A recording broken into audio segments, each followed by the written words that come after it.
Are you ready?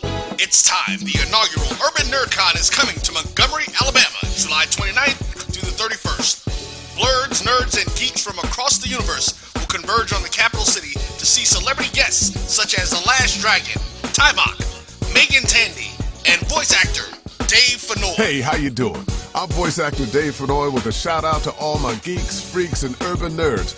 Just want to let you know I'm going to be there and I want to meet you at the Urban NerdCon Gaming and Cosplay event. It's happening July 29th through the 31st in Montgomery, Alabama. Hope you want to meet me as much as I want to meet you. So join us by visiting theurbannerdcon.net for ticket and vendor information. This will be the premier blurred event in the universe. Theurbannerdcon.net.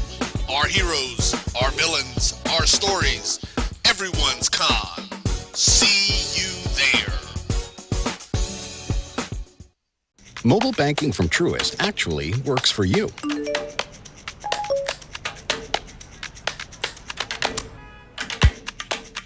It gives you simple, smart, personalized insights to keep you one step ahead. Because we think that's the kind of control you deserve over your money. When you start with care, you get a different kind of bank. Truist. Download the mobile app now.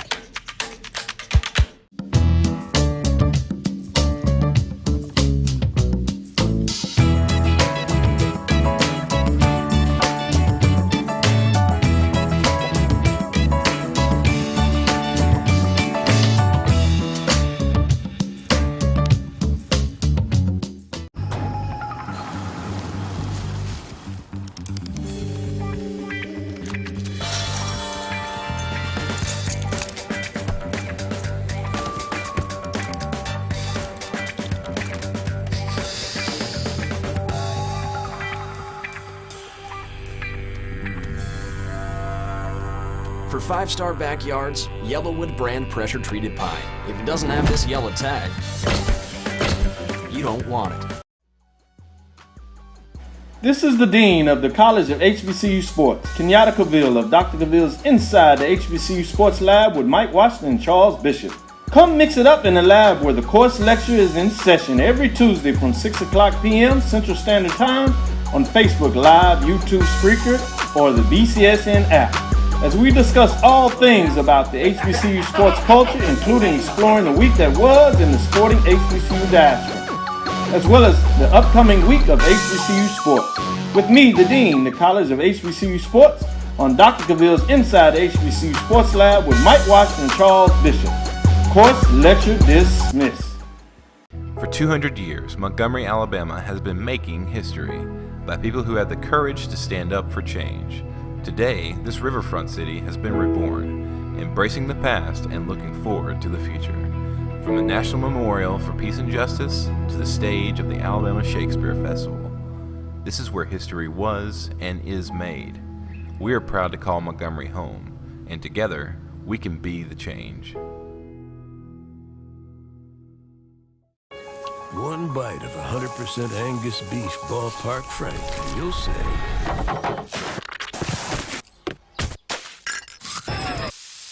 hello, summer. Oh yeah, it's ballpark season. Meet Jessica Moore. Jessica was born to care. She always had your back. Like the time she spotted the neighbor kid, an approaching car, a puddle, and knew there was going to be a situation.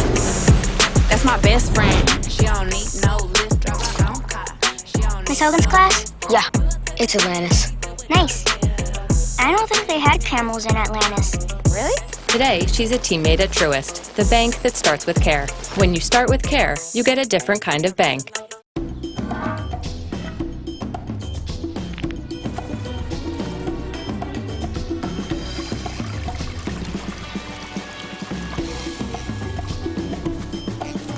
For 200 years, Montgomery, Alabama has been making history by people who had the courage to stand up for change.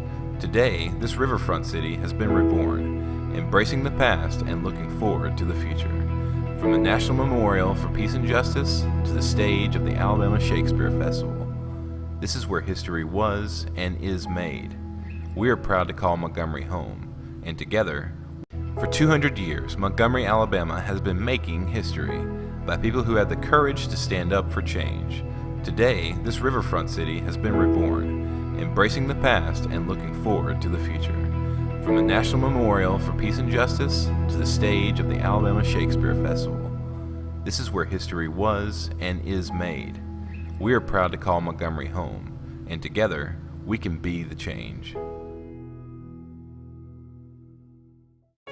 One bite of 100% Angus beef ballpark frank, and you'll say,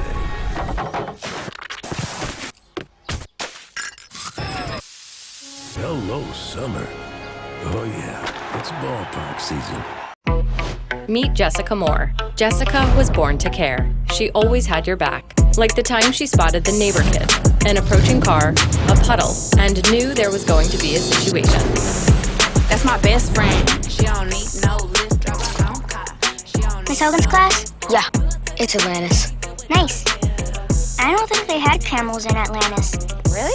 Today, she's a teammate at Truist, the bank that starts with care. When you start with care, you get a different kind of bank.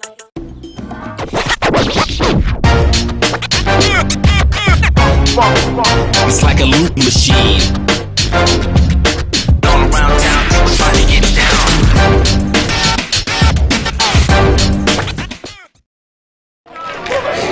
Welcome back. It's time for the final game of today's, of the first day of the Tyson Foods Black College World Series. Nicholas Finch this time joined by Nick Strong. Nick back with you for the nightcap. Already in play, Russ College up to bat here. 1-1 count against Thomas, the catcher, leading off for Russ. Nick, you did a little research. Tell us how Russ got here tonight. Yeah, they got here with the help of the head coach, John Bates. John Bates was, a former head coach at Lane University. Got the job working with Coach Stanley Stubbs here at Russ College last year. Stubbs moved on to Mississippi Valley, and Coach Bates just kind of talked about how he was thankful in getting the job and transitioning into the head role. He wanted to thank the administration, talk real well about them. Started off the season with a 2-game win streak, and one thing that Russ had this year, he's had success in the win column, Nick, and he's had 2 win streaks. 1 win streak of 5 games, and now they're on a 6-game winning streak. When teams do well in playoffs and they get to playoffs, they do well because they're clicking at the right time. Russ College looking for their 7th victory tonight, here, Nick. And, one good way to start off the contest is to draw a walk. Absolutely. And Russ did just that. I said it drew a walk. It says they have a hit on live stats, but I could have sworn that was a walk. We'll change that later. Don't worry about it. Don't worry about it. Point is, we have a runner sitting on first as Thomas is aboard. Now the shortstop, Clay, is up. Now talk about Edward Waters University and their journey here this evening. Edward Waters is interesting. They're an NAIA institution, but they're also transitioning into the NCAA Division II. At the Division II level, right? So they played an NAIA schedule, but they also played a SIAC schedule, which is the conference they're going to be in next year. They were actually 12-5 versus SIAC teams this year, Nick. Look for Edward Waters to transition into the D2 level next year just fine. Yeah, I mean, going 12-5 against the schedule that you're getting ready to come into. But you say they went 12-5, but I think it matters which 12 it was. Do we have any idea? Is that something we need to look up? Yeah, well, here's the steal right here. Or it would have been if it wasn't for an infield. I was going to say infield single, but the runner is out. Forget a steal. He takes advantage of the infield hit. Well, infield action. And Thomas advances all the way to third. Well, yeah, you got to like that base running right there by Thomas. He waited until the pitcher threw the ball to first base. Great heads-up play. He wants the challenge. Coach Bates talked about how his team is very scrappy, and you can see it right there. They actually took the extra bag on the first baseman, not paying attention and holding on to that baseball. Great job there by the Russ Bearcats. Yeah, I'm going to, at some point when we get a break, I'm going to look at how exactly they did against which teams they were. Not all wins are created equal. That's no offense to Edward Waters, but I'm just interested to see what those wins or who those wins are against. Yeah, tonight they're starting the guy Joseph Eichen. whose father played in the big leagues with the Angels and I believe the Dodgers on the West Coast. Edward Waters is just coming out of the CAC tournament, which is the independent conference within the NAIA. Georgia Gwinnett, Iowa Wesleyan, and Fisher University. They went 0-2, but they threw the number 1 and number 2, and that was just Saturday and Sunday. So they come into this game just like the other teams who played in the SIAC tournament this past weekend. They're a little tired. They're a little banged up right now. So this is kind of like their third game in about maybe 5 days. I know it doesn't say a lot, but they've already used their number 1 and number 2 pitchers, so they're kind of starting from scratch right now. They've got to build it up. So they're throwing Eichen, which is like their number 3 right now. And so Eichen, as you mentioned, he start here right now. He has 3-1 count against this batter. This one's hit towards center field, right center. Looks like the right fielder is going to get there and record the out. The runner will tag, and that'll be the first run of this contest. Is I guess a big roar from the crowd. We got a large crowd here for this final contest of the evening. Basic baseball right there by the Russ Bearcats. Get the leadoff runner on, get him over to third, fly ball, sacrifice fly, RBI to the plate. Great job by Russ to hop on top against their number 3 pitcher. They understand that Edward Waters played this weekend, so let's jump on them early. Let's get them into their bullpen. Let's throw them off rhythm, and that's what Coach Bates just did right there in the top half of the first inning. And it's taking advantage of a leadoff walk. First pitch to DeMar is a ball.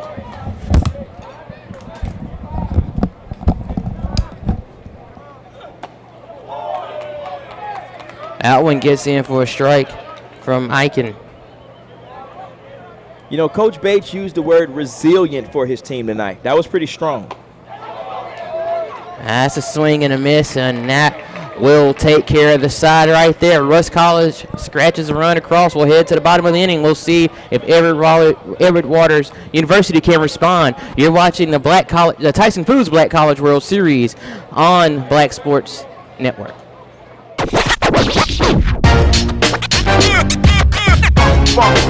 It's like a loop machine. All around town, people trying to get down. For 200 years, Montgomery, Alabama has been making history by people who had the courage to stand up for change. Today, this riverfront city has been reborn, embracing the past and looking forward to the future. From the National Memorial for Peace and Justice to the stage of the Alabama Shakespeare Festival, this is where history was and is made. We are proud to call Montgomery home, and together, we can be the change. Mobile banking from Truist actually works for you.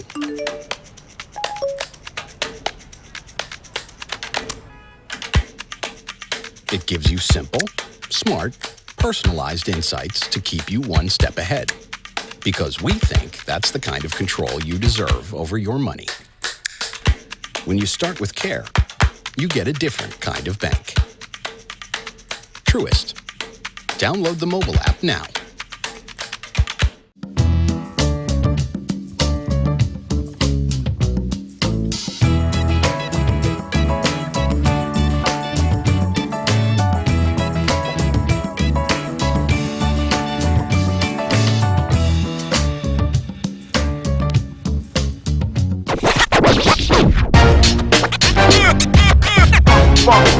It's like a loop machine. All around town, people trying to get down. Welcome back to Montgomery, Alabama. We are at Riverview Stadium here in the state's capital, the home of the Montgomery Biscuits. Nick Strong with you, broadcasting your action. Here's the starting lineup for Edward Waters. Batting first, the center fielder, number 2, Keelan Washington. Batting second, the right fielder, Dayton Pass. Batting third would be the first baseman Isaiah Montez. Batting fourth is the left fielder, DeQuarius Tompkins. Batting fifth, shortstop Peyton Schubert. Batting sixth, designated hitter Lionel Garcia. Batting seventh, third baseman Hugo Schuning. Batting eighth, the second baseman Anthony Roman, and batting ninth, John Nobles. He's at second base. First pitch to Washington, swung and missed on for a strike. We saw Keelan Washington here last year in the World Series, and he put on a show for the Edward Waters Tigers. Another hard cut to miss by Washington. He's behind 0-2 here. Washington comes in tonight hitting .333 on the season. He's got 8 doubles and a pair of triples.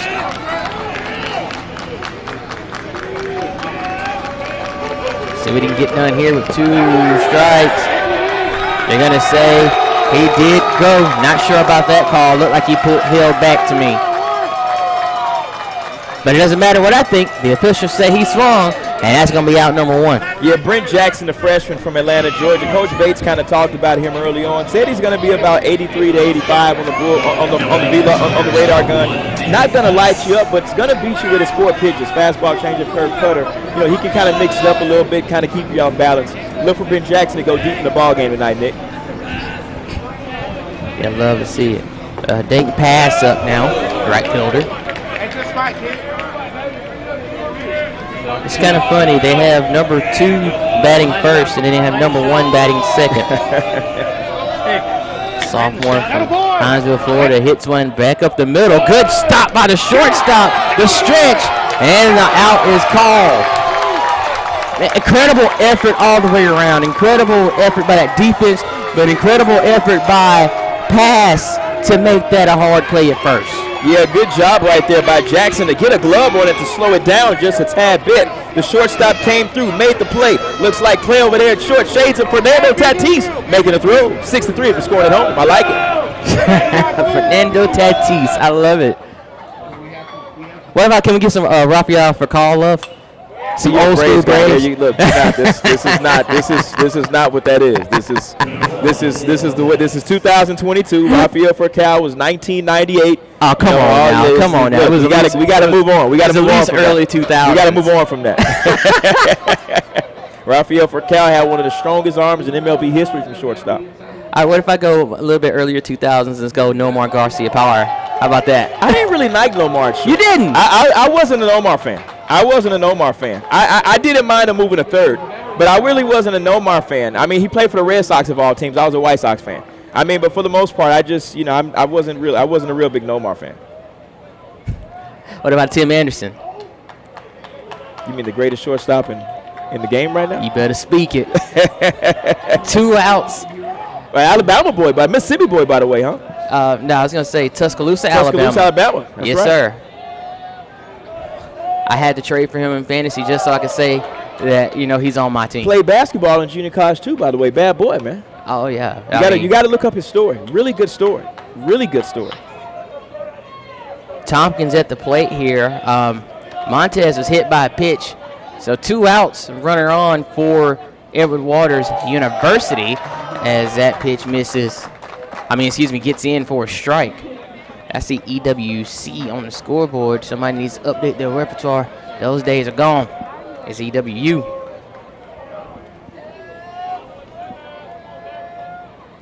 This one swung on, hit towards right field. Looks like it might fall. Oh, just foul. I mean, barely foul. And that would have been trouble for the Bearcats. After scoring the first run in that first inning, the way they did it with this young team and them getting on top, getting the lead, would have been a mental thing to kind of, you know, they kind of tied the game a little bit. We gave up a run. That's something that the Bearcats don't want to do. I wouldn't mind guarding the lines right now because Edward Waters has got some speed in the middle of this lineup. You may want to watch those lines. You don't want any doubles right here. You don't want these guys trading places. If the Bearcats can get at this with a goose egg, they're going to have some momentum going into the top half of the second inning. I like their chances.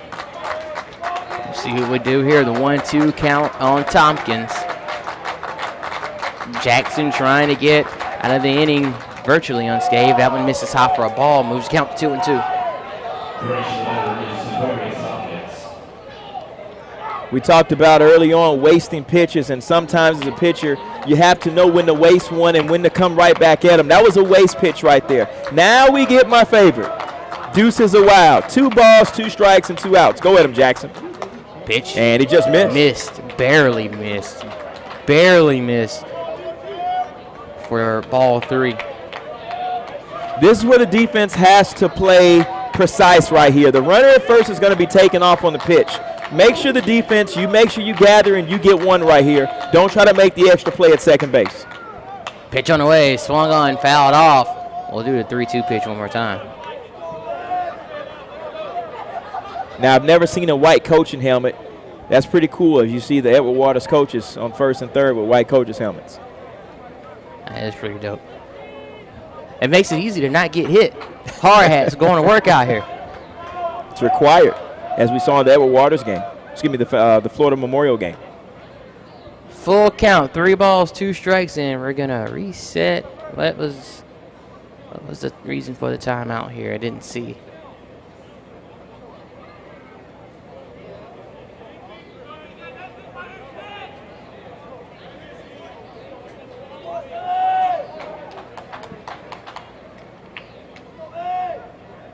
That's just swung on, fouled off, and out of play. We'll keep it at 3-2. I went back and looked back at the wins you were talking about for Edward Waters. Swept Savannah State. That's right. They lost 2 out of 3 to Albany, but that's not bad. 2-1 against Miles. Oh yeah, you're right. This is pretty solid team getting ready going into conference play. That swung on, fouled off one more time. Tompkins having a good AB right here, staying alive, giving his team a chance. Trying to get that run over to third base right now with Schubert on deck. Schubert, the shortstop, waiting his opportunity. I'd love to get it with some runners on. Let's do this 3-2 pitch one more time. On the way. Actually, the count was 2-2 there. I think the scoreboard had it wrong. So now it's full count. Well, that kind of lessens the drama. All right, let's do the 3-2 pitch for real this time. Let's see what happens here. On the way. Swung on and missed. And Russ will get out of trouble here thanks to the strikeout. We've played 1 complete innings. It is a 1 complete inning. Russ leads 1-0. You're watching the Tyson Foods Black College World Series on the Black College Sports Network. We're all about feeding your family with meat and plant-based protein that's good for the planet, good for you, and just plain good. That's all the protein you need, all on your plate.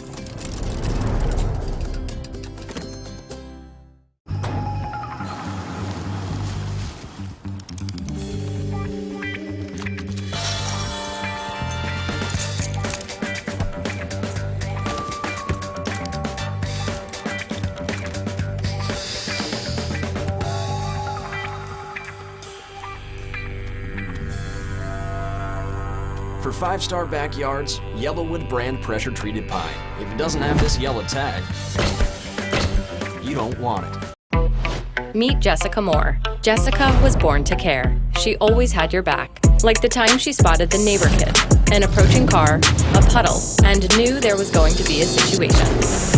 That's my best friend. She don't need no lift, drive her own car. Miss Hogan's class? Yeah, it's Atlantis. Nice. I don't think they had camels in Atlantis. Really? Today, she's a teammate at Truist, the bank that starts with care. When you start with care, you get a different kind of bank. It's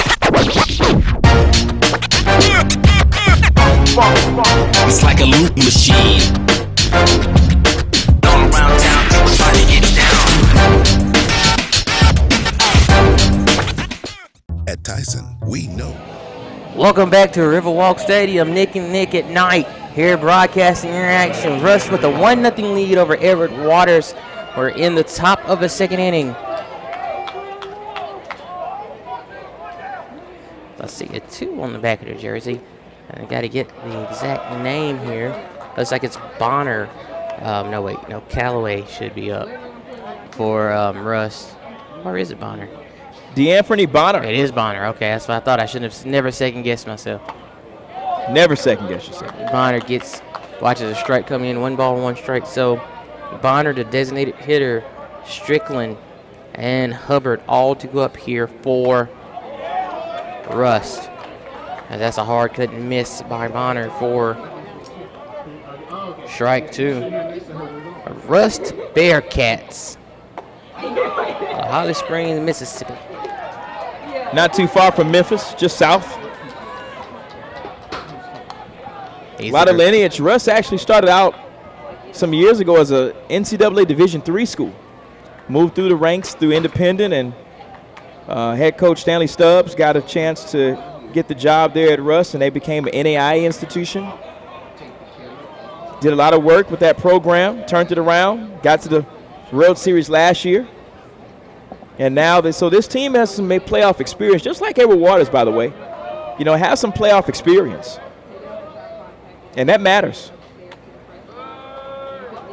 That misses outside for a ball. 1-0 is the count now. This is Strickland at the plate for the first time tonight. That one catches the left part of the plate for a strike.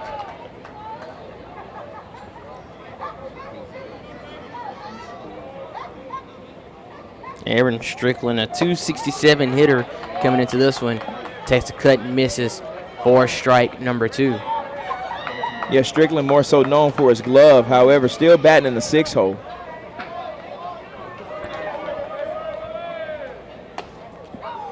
That one just misses for a ball.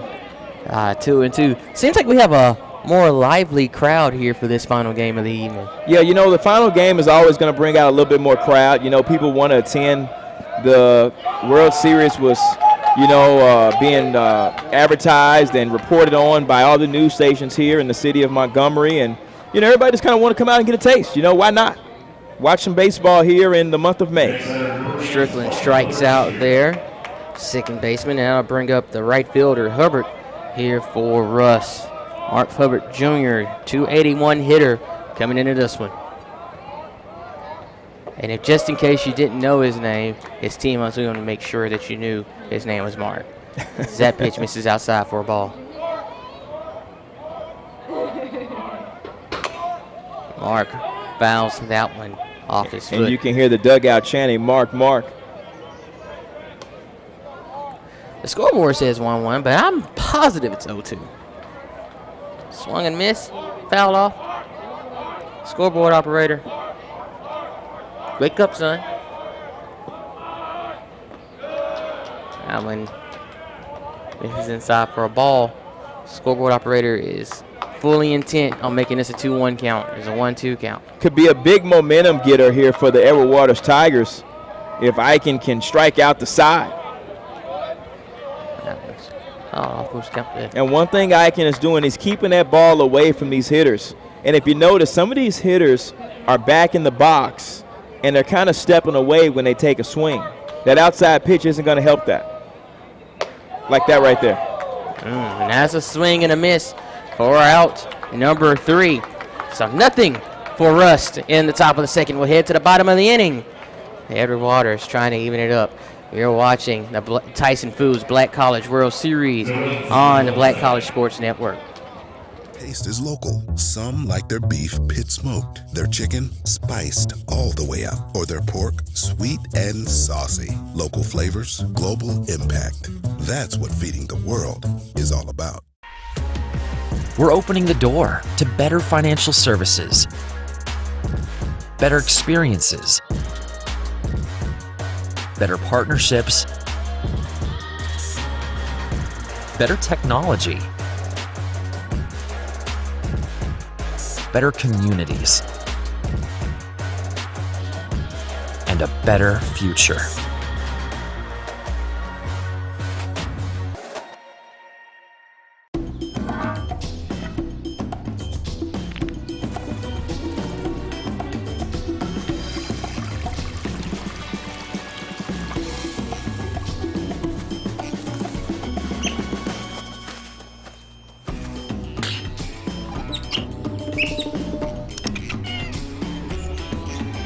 Five-star backyards, Yellowwood brand pressure-treated pine. If it doesn't have this yellow tag, you don't want it.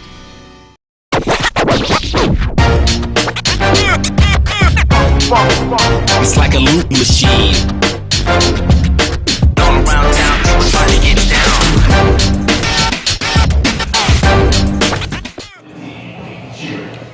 Back to it here in Montgomery, Alabama. 1-0 lead for Russ College. We are in the bottom of the second. Edward Waters up to bat. It's 5-6-7. Schubert Garcia and showing all guaranteed here for the Tigers.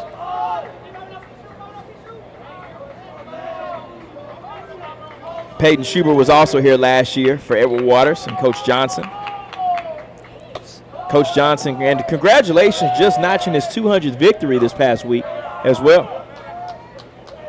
It's an incredible feat, an incredible milestone. People just don't really understand how hard it is. Coaching and recruiting is the first 2 pitches as the bat goes for balls. Like, folks just assume that you can just find people like, hey, come here. Okay. And then and it's that easy. But putting together rosters can be quite difficult. So getting to 200 wins, great accomplishment. 3 straight balls to start off this at bat from Jackson to Schubert.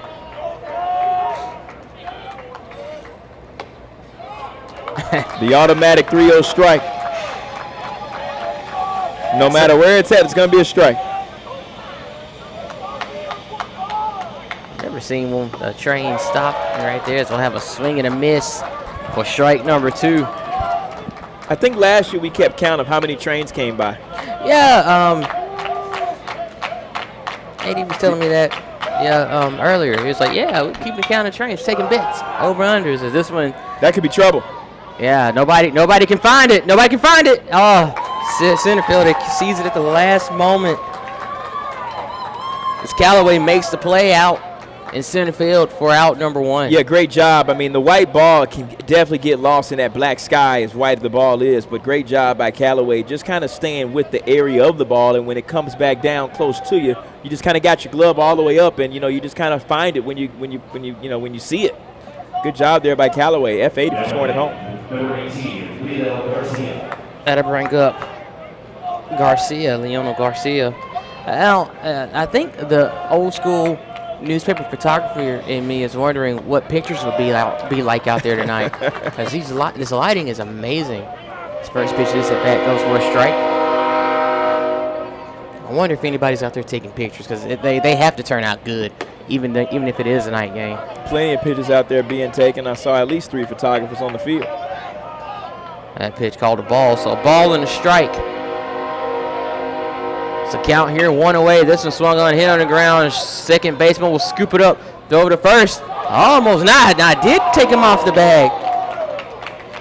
Yeah, and that's going to have to be worked on in practice. With that play, as the first baseman goes to try to catch that ball, the pitcher has to be a little bit quicker over to the bag to cover first base in case the first baseman isn't there. And the second baseman in this case,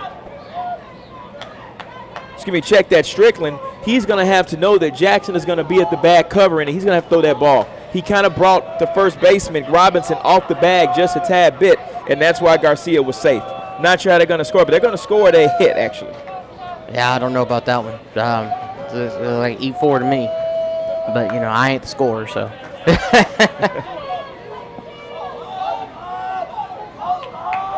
I'm just so unagreeable today. Like, yeah, I agree with you've been pretty bad with that. Yeah, you've been pretty bad. You've been pretty bad.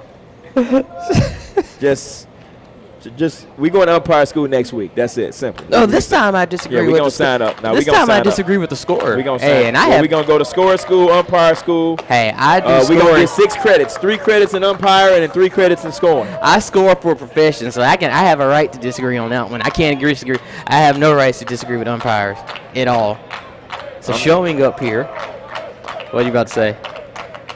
I'm going to invoke your. I'm going to challenge your credit in scoring.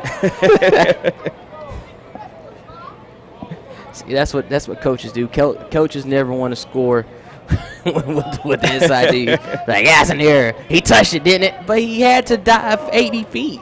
He touched it, didn't it? That's how it goes. First ball of the at bat. So 1 ball and 2 strikes. He dove across his body. He touched it. It's an error. I don't want to hear it. Okay. Good talk. That's how it goes. We'll talk. So Garcia standing aboard first here, 1 away. Showing at the plate, swings right up the middle, gets past the shortstop. Garcia on the way to third. It's going to be a close play. Oh my goodness! Oh my goodness! What a! I don't even know if you call that a slide or a tumble. But yeah, that was a good piece of hitting and a good piece of running by Shoney. Shoning saw the runner going from first to third and the throw going to third, so Shoning took the back door, and he got the extra base on the Bearcats. Now the Tigers have runners in scoring position in second base and third base with their 8-hitter Roman coming up. They're in a good situation right now to take the lead. Absolutely. Roman, 298 hitter, 22 runs batted in coming into the contest. A home run and 8 doubles to his credit. So in a good spot. Be interesting to see if he'll be able to take advantage of the moment.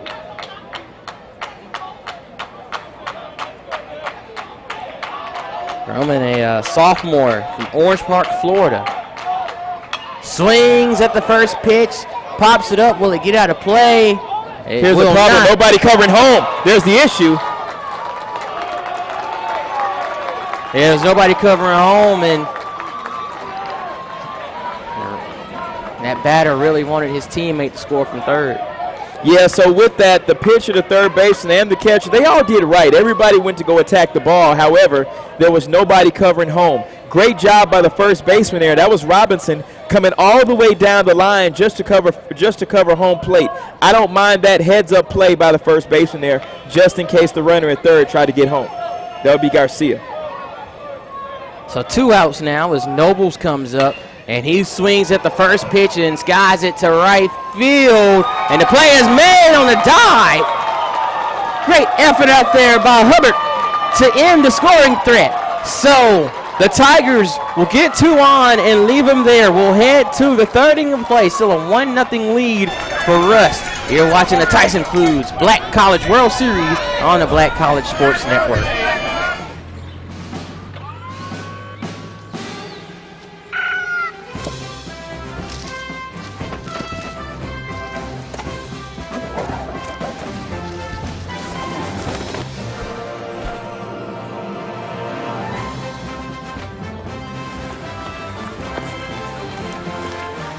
For 5-star backyards, Yellowwood brand pressure-treated pine. If it doesn't have this yellow tag, you don't want it.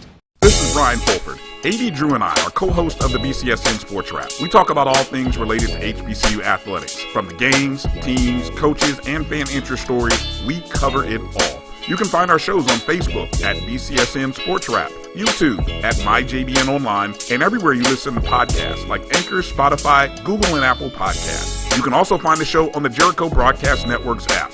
Make sure to download. We look forward to you joining the conversation and being a part of the show.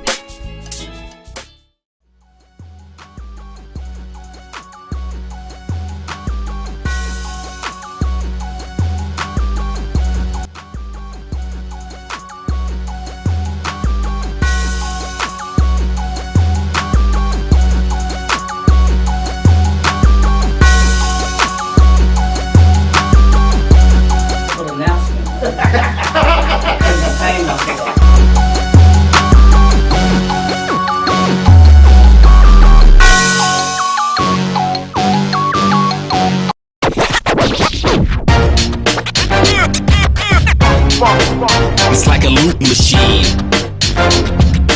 All around town, people trying to get down.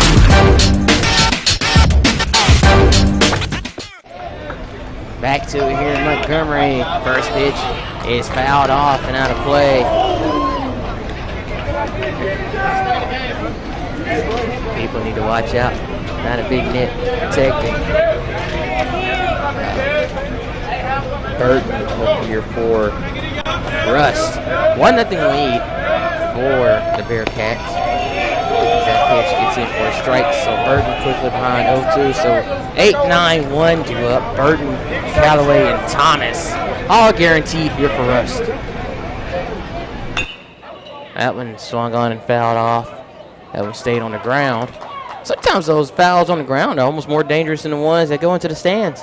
Yeah, and right there, you know, this at B right here by Burton, not a bad at-bat. Tried to lay down a bunt in his first one. You know, trying to get something going here for the Rust Bearcat offense. This one fouled up again. That one skirts off the protective netting and into the suite area here in Riverwalk Stadium. Working quickly here is Jackson. Delivers the 0-2 pitch that just misses for a ball. great pitch there on the outside corner. Just missed. Tried to come with the backdoor off-speed pitch. Just a hair outside. So now the 1-2 pitch on the way. That's fouled off. Looks like it might have gone off the foot of yeah, not only did it go off the foot, but it also came inside. You saw that last pitch was outside, then the next one was inside.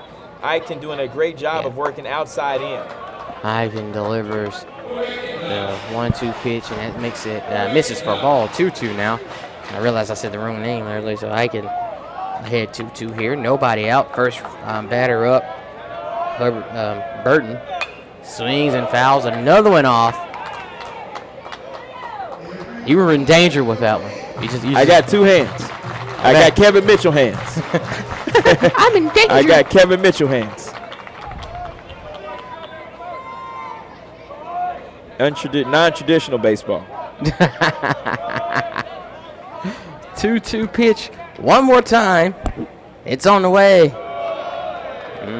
Misses for a ball. Moves the count to 3-2.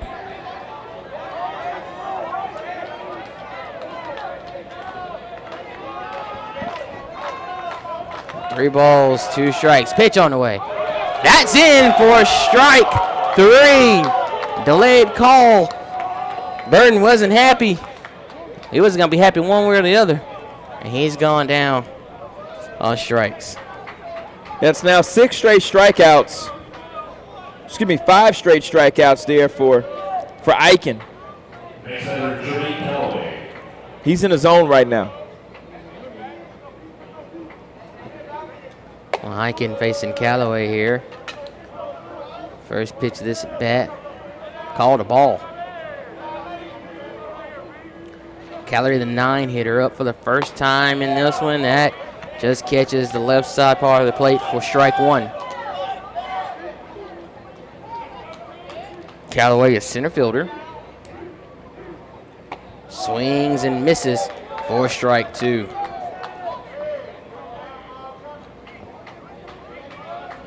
And Callaway, a .295 hitter coming in this one. Trying to break the strikeout streak, and he does just that with a single. I say single, I was going to say he might try to turn around for 2, but he gets the single straight up the gut. Break up the strikeout streak. Yeah, Callaway did a good job of recognizing that Eichen was in the zone. He was throwing strikes, so all you got to do is wait on your pitch, drive it right back up the box, got the fastball that he wanted, and just put it right back between the shortstop and the second baseman. Good job by Callaway. Now Russ has some options with 1 out here and some speed and base paths. Number 3, Jalen Thomas.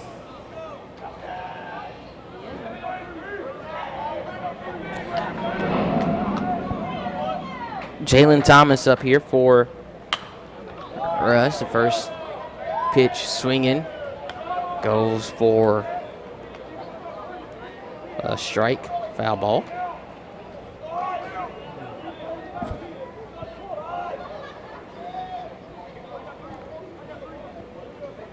Thomas, the catcher, up for the second time.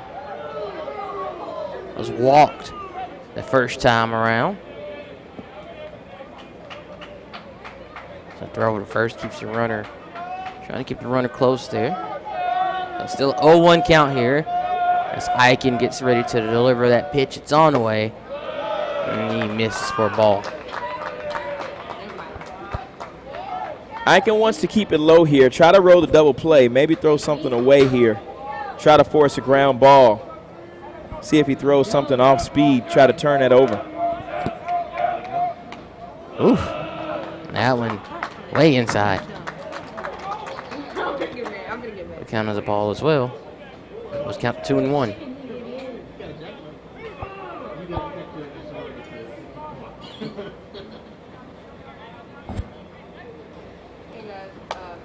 That's a good corner.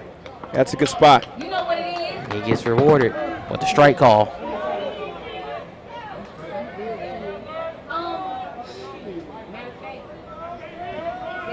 Well, 2 balls, 2 strikes here.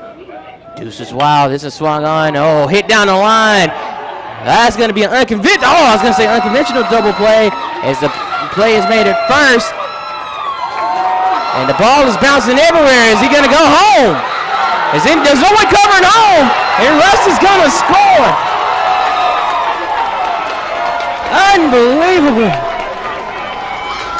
What hustle and effort by Callaway. Callaway had to beat the odds at every base. Yeah, and if I'm the shortstop in that situation, when I get that ball out there in left field, I kind of hold it and I call time. But he went for the out at third base. He went for the gamble, and it got past the third base. And the pitcher wasn't backing up where he's supposed to be on that play. And that's a great job by the Bearcats to run those bases. Again, Coach Bates talked about his team being scrappy. That's a scrappy play. Absolutely, and that's how you get it done right there. So that'll bring up Victor Clay here. First pitch to him is ball and strike.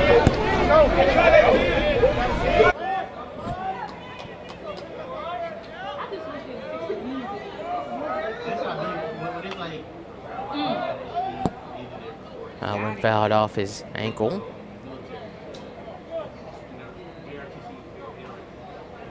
I'll move to count to 0-2.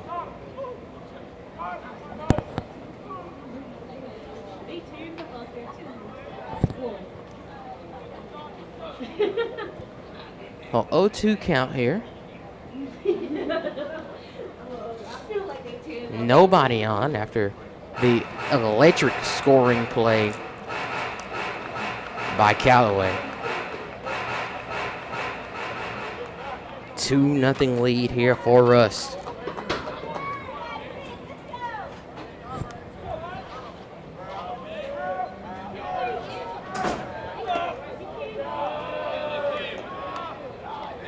So the okay.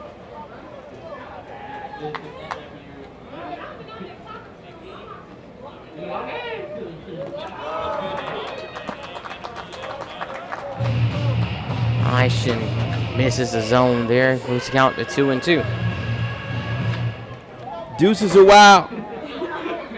Let's see what he can do here.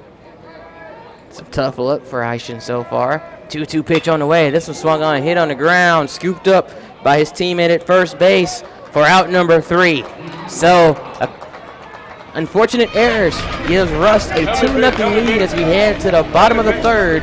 You're watching the Tyson Foods Black College World Series on Black College Sports Network. For 200 years, Montgomery, Alabama has been making history by people who had the courage to stand up for change. Today, this riverfront city has been reborn, embracing the past and looking forward to the future. From the National Memorial for Peace and Justice to the stage of the Alabama Shakespeare Festival, this is where history was and is made. We are proud to call Montgomery home, and together, we can be the change. Mobile banking from Truist actually works for you.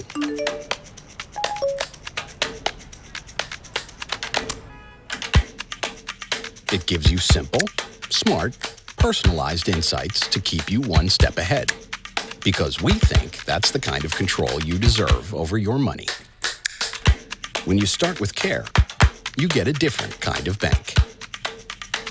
Truist. Download the mobile app now.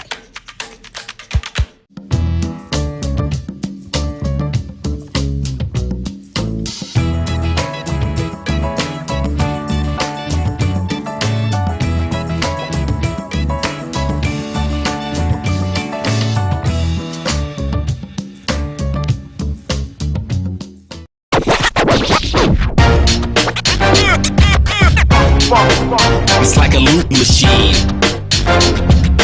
All around town, people trying to get down.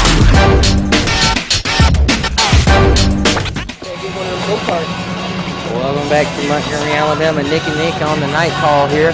It is a 2-0 lead for Rust over Waters University here in this final matchup of the contest. Yeah, Brent Jackson going strong. Still's got a shutout going on. He's going into the bottom half of the third. You know, I talked about it. I think Brent Jackson can go a little bit longer. If he can eat up about maybe 5 or 6 innings for the Bearcats and they can keep a lead, I think they got a big shot at winning this game late in the game too, by the way. Let's see if he can get it done here. So according to my notes here, this should be the top of the lineup for Edward Waters as Keelan Washington is back up. First pitch to him goes for a ball.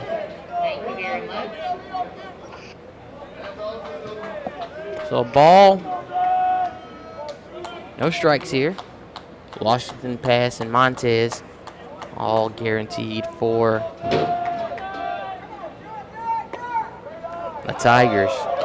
That misses for a ball, moves the count to 2-0. Yeah, Keelan Washington struck out in that first one. Let's see what type of adjustments he's going to make right here, Nick. You know, Keelan Washington has got to be the spark plug for the Edward Waters Tigers moving forward in this contest. He's the leadoff guy. He's the one that's got to get on base and set the tone. If he can do that right here with the leadoff walk, you may have Pass come up and maybe move him over with a bunt, and you try to play for one and cut the lead down to 1, by the way. 3-0 count. Was it actually a strike? Or is it just a given strike? As that ball is called, that pitch is called a strike, so moves count 3-1. Working quickly, 3-1 pitch. That gets in for a strike as well. Feels the count, 3-2. Jackson coming all the way back, down from 3-0. 3-0 to 3-1 to 3-2. This is the hardest pitch in baseball. Can he complete the 3? I mean, negative, Ghost Rider. You can't assume it until it happens. Absolutely.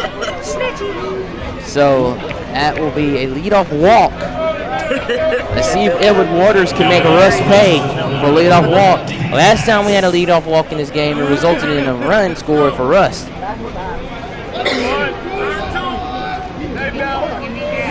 Dayton Pass comes up here. Pass 0 for 1 in this one. They'll throw back over to first. Keep Washington close to the bag. Let's see if Coach Johnson wants to play any small ball here. Maybe move the runner over with a bunt or maybe even a drag bunt. Washington, the team leader. Third base playing all the way back at third base.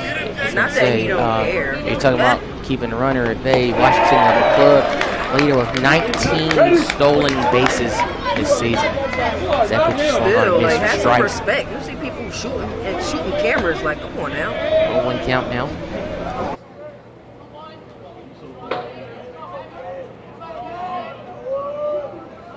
Jackson gets set to deliver. Pitch on the way. Bunt is laid down. Nobody at third. Good tag. They'll get the tag. But nobody was at third. Should have kept going. It was Washington. The runner will be out at first. Washington didn't trust his own speed. That was a really good bunt by Pass to put it down on the third base side. That way you have a long throw going from the third base side to first base, which also makes that runner at second base now. Had he got to third, it would have been a longer time to get over there. So great job by Pass putting that bunt down the third base side. He did his job and at least got the runner over one base. That's called a sacrifice bunt. So Washington now standing aboard second, or owning second, I should say, because anytime I say that, they're never really standing on the base. As Montez steps up here, first pitch is called a strike. Montez wants to try to drive something high, maybe put it into the right side. I think the speed by Washington will get him around third if he can get this ball somewhere into the outfield. There's the check step at second base. They're playing with the runner at second. Keelan Washington getting the lead. Shouldn't have played with him too much. So he's hit by the pitch.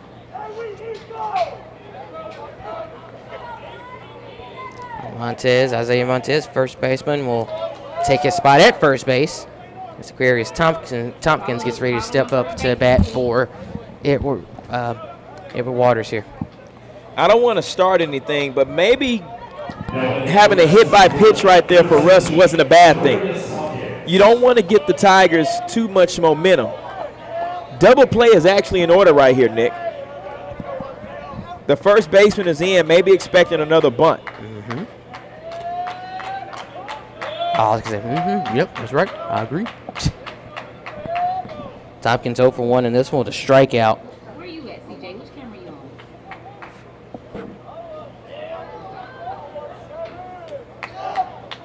Looks like the shortstop was following Washington in his leadoff the way they were going lock and step. As one swung on, hit through the left side. Washington running. He falls. Oh my goodness! And the throw was off. Washington fell, but he still found a way to score from second base. Wow. Yeah, that was a great job there by Washington to gather his footsteps after the sniper got him, got back up. But an even, better job by the left fielder getting the ball in. Thought it may have been a chance to get a play at the plate, but the third baseman, DeMar, cut it off. And, you just had to cut it off because you saw the ball maybe not get there, but he did a good job. The ball didn't get away. Only scored one run right there. I was going to say the ball didn't look like it was going to reach the catcher. It looks like it was going to be way off, and I think he did the right thing to cut it off, as this one's fouled off by Schubert here. Schubert, shortstop, 0 for 1 so far in this contest. One away here. A run now in for EWU. The shutout has been avoided as this one is fouled off and out of play. It's got to be called. You got to have the hands for that. The fans have got to catch that ball, man. You cannot come to the park and not be ready to make the play. That's what happened when football players come to the baseball field at night. 0-2 count here. Schubert has to be careful. Got to protect if it's close. Jackson delivers. That swung on, fouled off. One more time, same general area, but I don't think anybody was there to catch it this time. Keeps the count at 0-2. Tompkins standing on first base. Montez over at second. Schubert at the plate. One away. One run across for Edward Waters here in the bottom of the third inning. Jackson taking his time. Checking the runner at second. Swung on. Fouled off again in the same general area. This time it gets above the stadium. Thankfully my car is in the parking garage. I don't have to worry about it getting hit. By a ball. Just saying. By a ball. You know what? You make good points. You make good points. 0-2 pitch on the way. That swung on and missed. Tip foul. Strike. Schubert had a chance to do some damage right there and just couldn't connect. Brent Jackson with the high fastball, the high cheese that he just couldn't catch up to. And I talked earlier a little bit to Coach Bates. He just talked about, his velo, not that strong, but he places it in good spots. Again, he uses all his pitches. Great job there by Jackson. Remind you of any famous Chicago Cubs that didn't have a high velocity but knew how to place the ball? No, but it reminded me of a famous Brave. Reminded me of a famous Brave and a famous Dodger who did the same, and a current UNLV pitching coach. What's his name? Greg Maddux. Ah, okay. Greg Maddux. But let's not forget, talking about Greg Maddux actually threw harder in college than he did in the pros.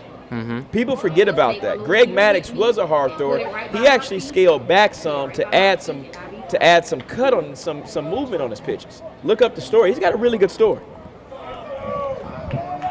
Please, fans, we ask that you all do your homework at this time. Look up Greg Maddox's story. But seriously, though, but it's fascinating because I actually didn't know that.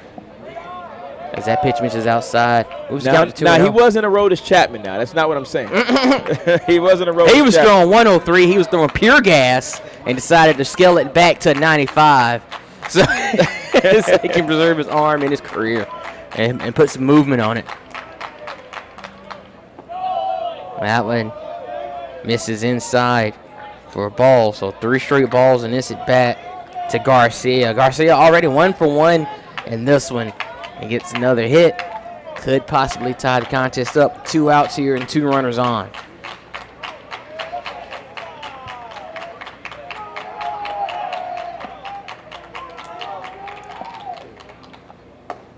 This one gets in for a strike. Those count 3-1. Nick, I know it's almost heresy to say, but is there any Is there ever a moment when you would instruct your batters to swing at a 3-0 pitch? Yes, I will, and I always will. You swing at 3-0 when your home run hitter is up, you're down, 3 runs, bases are loaded. I mean, it's a 3-0 pitch. Why not swing out of your shoes? He's a home run hitting guy. He has the power. He has the opportunity. At some point in time, we will swing 3-0. Some point in time, hitters should swing 3-0. That's not a real rule. When it comes to unwritten rules of baseball, that's not real. And if anybody wants to argue or throw at each other or whatever it may happen, then, you got to do what you got to do. But again, every coach has had a different experience. Players have had different experiences. As a coach, Nick, I was a head coach one day, and, we were down. My high school team was down 23-4. 23-4. The umpire and the coach wanted to stop the game twice. We came back and won 25-24. So experiences for me are different. You just got to swing at 3-0 pitches sometime. You got to come back and score runs sometime. I mean, the game is never over. The game is never over. Yeah, I think having that kind of experience would add a different level of perspective, especially about really never giving up in games no matter what the score is. Bingo. That's in for a strike. This is a shooting at the plate here. Bases loaded for EWU. So that misses high for a ball. Moves the count to 1-1. 2 outs. No pressure for shooting. 7-hitter in the lineup. 1 for 1 in this one.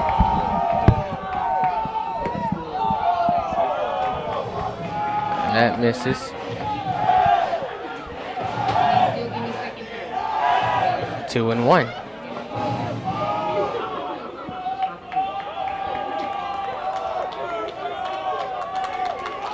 Two balls, 1 strike. Pitch on the way. I gets in to even the count at 2-2, left side of the plate. It is fascinating. We have seen the sunrise and sunset on Riverwalk Stadium today. It's been a great day of baseball, some fun games. That's swung on and missed, and Russ gets out of the inning. You talk about going from having a meeting, possibly getting pulled, to getting out of the jam. That's exactly what happened to Jackson. 2-1 is the score. Edward Waters did score a run. We'll head to the 4th inning of play. 2-1 lead for Russ. You're watching the Tyson Foods Black College World Series on the Black College Sports Network.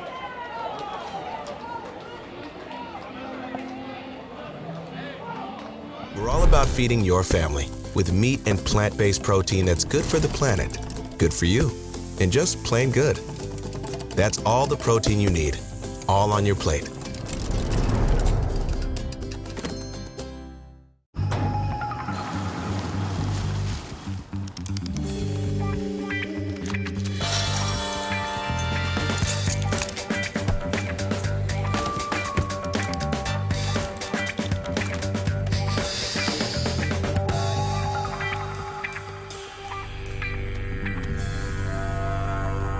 For 5-star backyards, Yellowwood brand pressure-treated pine. If it doesn't have this yellow tag, you don't want it. Meet Jessica Moore. Jessica was born to care. She always had your back. Like the time she spotted the neighbor kid, an approaching car, a puddle, and knew there was going to be a situation.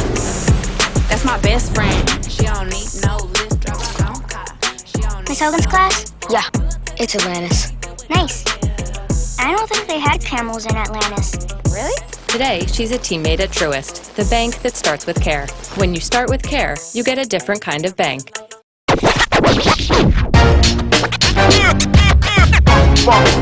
It's like a loot machine. All around town, people trying to get down.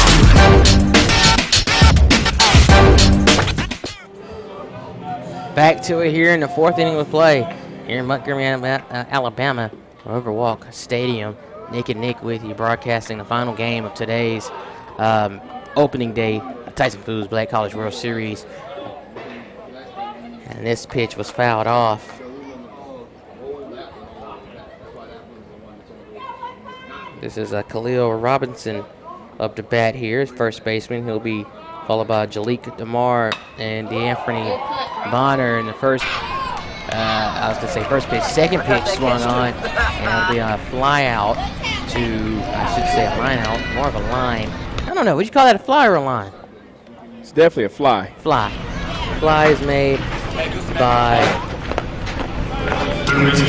Washington. Right? I'm okay with it being a line, but I think we're going to always score it as an F9. You know, I'm the exact same way. We're always going to score that F9. See, and that's why I asked the question, because I score that either way. Most of the time I go F because it was in the outfield. Yep.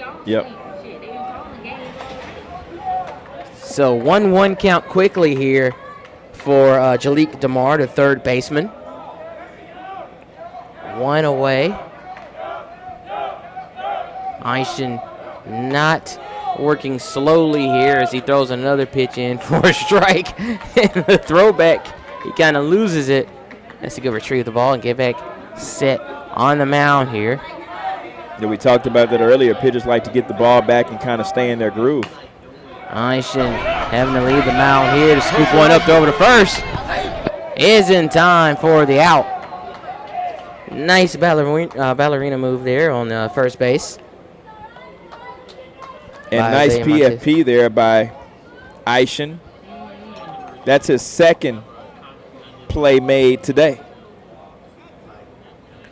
Fields his position really well. Really well. Oh yeah, you know, pitchers have a tough time. That's not an easy position to field. It looks like we'll have a pinch hitter here. This is 21.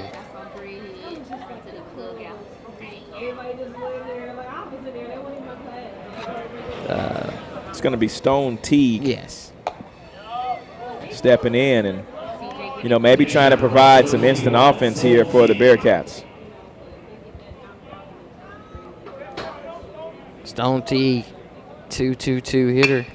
Swings at this one. One hopper at first. He's going to be safe. Yeah, he beat it out.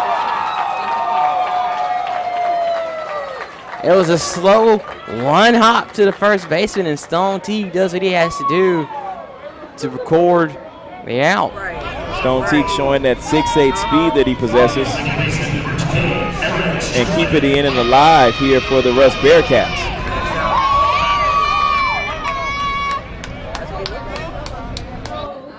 Stone Teague comes in as the pinch hitter in the DH spot, so he'll probably stay there. Actually, so what Coach Bates just did was he used the NAI rule book to his advantage. NAI, yeah, that's right. In NAI, you have a re-entry rule, and at the DH spot, you can pinch hit for the DH, but you can also re-enter that original player at that position. So what that also does is that burns Stone Teague is out for the rest of the contest. Yeah, I was looking down, and I didn't know that he'd re-entered. When I realized that was DH spot, I was like, oh yeah, he can re-enter. So that's exactly what we did. I forgot we are playing an NAIA game now. So 2 outs, runner standing on first here. Strickland at the plate. Aaron Strickland. Pitch called a ball.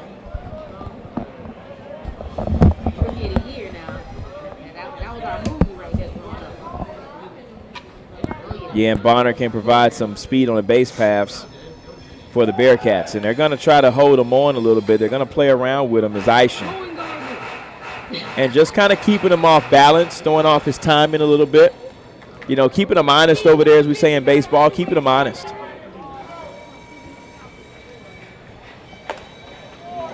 That misses the zone for a ball. Never really understood how that term coincided with baseball, but I mean, it's just what we say, you know. Keeping them honest? Just keep them honest. Keep them honest. You know, one day, I'm pretty sure there's a glossary on who comes up with these terms. I got to tell you one thing. Looking at this angle here, Isaiah Montez was ready for that pickoff attempt. His eye is straight on his teammate.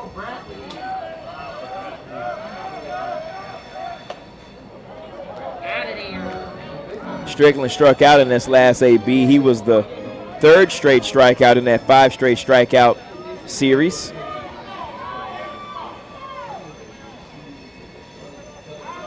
Does he make the adjustment here? That gets in for a strike. Let's count to 2-2. You had that one all the way. Absolutely.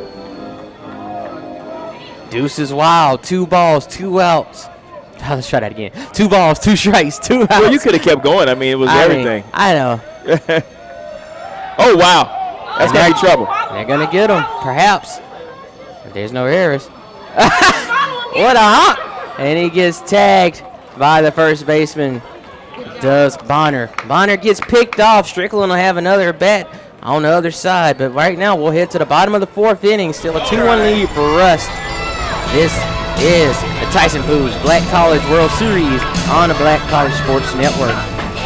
At Tyson, we know taste is local. Some like their beef pit smoked, their chicken spiced all the way up, or their pork sweet and saucy. Local flavors, global impact. That's what feeding the world is all about. We're opening the door to better financial services, better experiences, better partnerships, better technology, better communities, and a better future.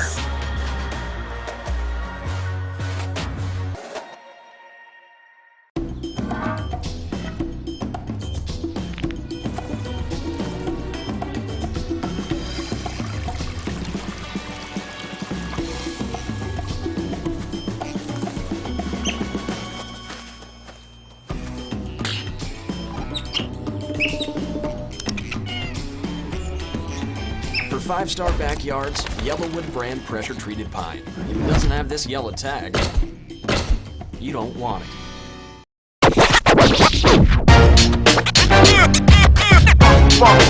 It's like a loop machine. All around town, people trying to get down.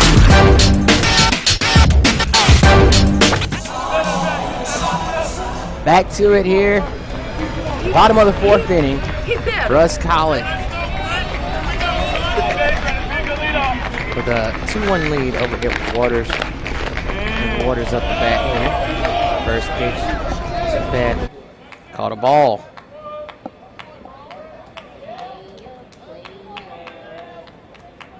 Anthony Roman, the catcher, swings at one, hits it towards left field. Trouble. It'll hit off the bottom of the wall. Still just now being thrown in. And and that throw gets away. It's going to be an error that allows Roman to advance all the way to third. He gets the double, and then the throwing error by the left fielder will get him all the way to third base. Yeah, not a good play there by the defense. Now, however, the first baseman did his job in trailing the runner, but there was nobody to trail the ball. So when that ball got away, the catcher really didn't go for it. We got to have some extra guys in that area to go for the baseball. Now the Arrow Waters Tigers trail by 1 run with no outs with a leadoff runner on. So now the Tigers have options here in this situation with no outs and a runner at third base. Noble's a 9-hitter in the lineup. So that was the 8-hitter who did that damage. Now we have the 9-hitter. Noble's coming up. Noble's 0 for 1 in this one. Swings at the first pitch. It's going to be ruled fair. And what? How does that not runner interference? He's out at third base. Yeah, has to be. Has to be runner interference. Well, he may have tagged him on the dive. That's true. Believe it or not, he was that close. So the run did not score at from third base. The runner out at third. Scoreboard has to correct itself. We've got to talk about that, kind of see what happened. If it's a runner interference, the runner goes back to first. If he was tagged out, then the runner stays at second. Yeah, and I think that's the call right there. That's why I was questioning if it was runner interference, because if it's runner interference, then the runner has to go back to first, and that's what they're talking about. They're wiping off the run from third base. Yeah. and it was a tag at third base. And that was a good play by the third baseman, DeMar, who dove for the ball but also caught the runner while diving. Yeah, absolutely. Believe it or not, I've seen that this year already. I don't want to tell you why or how. I've seen it. It's crazy. That's the craziest play in baseball. Which is why I told you all earlier, we're not necessarily running with 2 outs all the time. You see what I'm saying? At some point in time, you got to let that third baseman do work.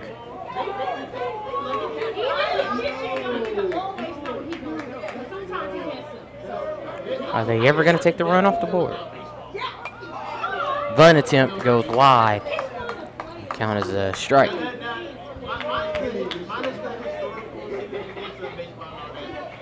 So 1 out here.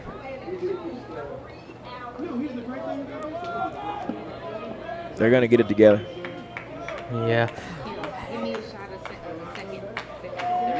We'll get it eventually. You see the first baseman all the way in. That's Robinson. If he pulls it back and swing, he's got to duck. Oh, my goodness. And he did just what you said. He pulled it back and swing, and then the first baseman just had to put his glove Great job by Robinson. He deked him. Oh, juke move. Yeah, you got to talk trash after that. But the run does score. Now, hey, good thing is they didn't have to take the run off the board because now it actually is 2-2. Right. See, just have faith and the Lord will provide. You don't even have to do the work anymore. It's already done. It's already done. 2-2. That's a good job right there. And that was a good job by the right fielder to hit the cutoff, man. Robinson just couldn't get the runner in Washington. I would have actually ran more so towards the bag to kind of hang him up in the middle in that situation.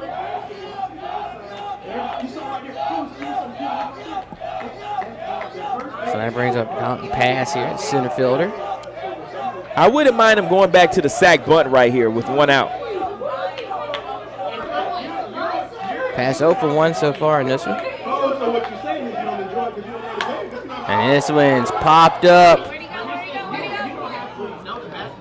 Base runner having to retreat.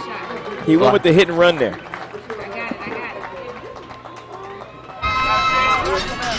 Play is made in the outfield by the second baseman for out number 2.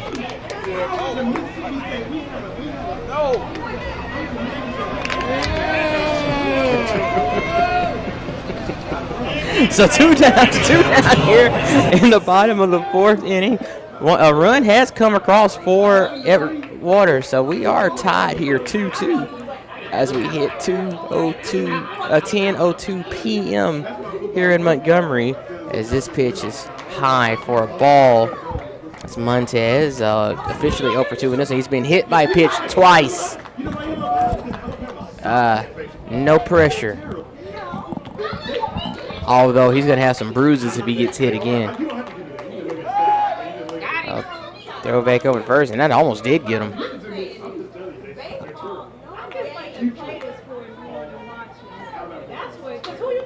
So a ball, no strikes here, 2 away. Montez looking to get into the official at bat column right now. That one misses for a ball. Well, I'll tell you one thing, a walk doesn't get him there. He's been, like we said, he's been hit twice.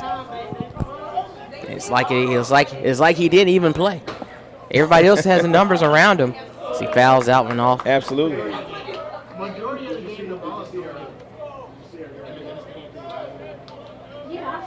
He's going to have to put the ball in play right now. He want to give the Edward Waters Tigers a chance to take the lead.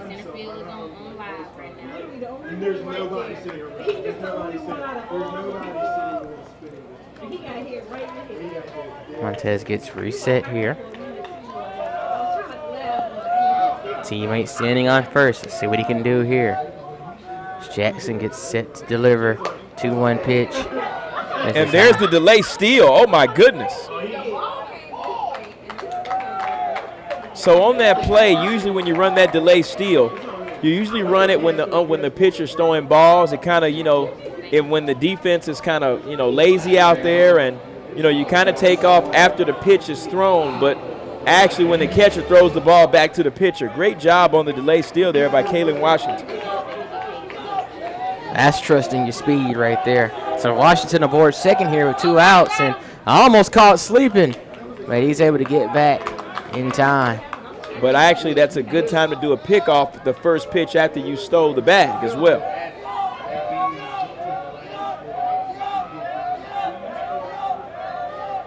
Another pickoff attempt. That almost got him too. And that second baseman, if you're not noticing, that second baseman is hovering closer and closer to the bag each time Washington goes out. Look at him right now. Don't be surprised to see it again. He's just right. And he's going to step out of it. And that one. That hits Montez. That's his third consecutive hit by pitch. And he was upset. I'm not laughing at the fact he was hit. I am laughing at his reaction. Because he's like, again, really? The only proof that he'll have that he played so far are the bruises. Absolutely. The marks on his shoulder right now. Montez, a really good ball player, not getting a chance to show his stick tonight, but nevertheless doing damage for his team to get on base, and he's just feeding Tompkins at bats right now and possible RBIs. Tompkins 1 for 2 with an RBI already. First pitch of this at bat misses low and wide for a ball. That's the third time that the ball has got from the bullpen to behind home plate. They've got to watch they've got to watch it down there in the bullpen.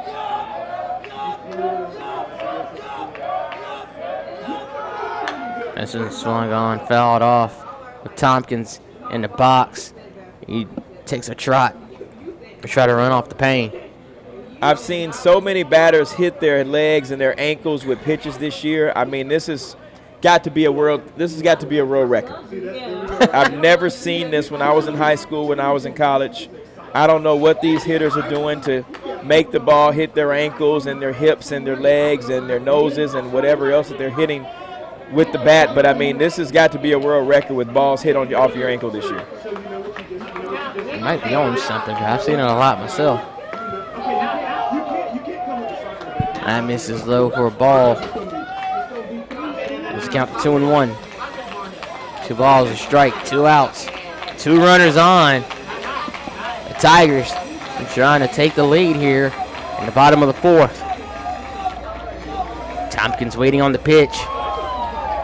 That misses inside for a ball. Makes it 3-1.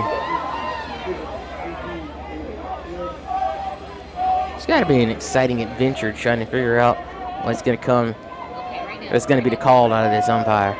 You just never know what you're going to get here. 3-1. 2 on. Pitch on the way.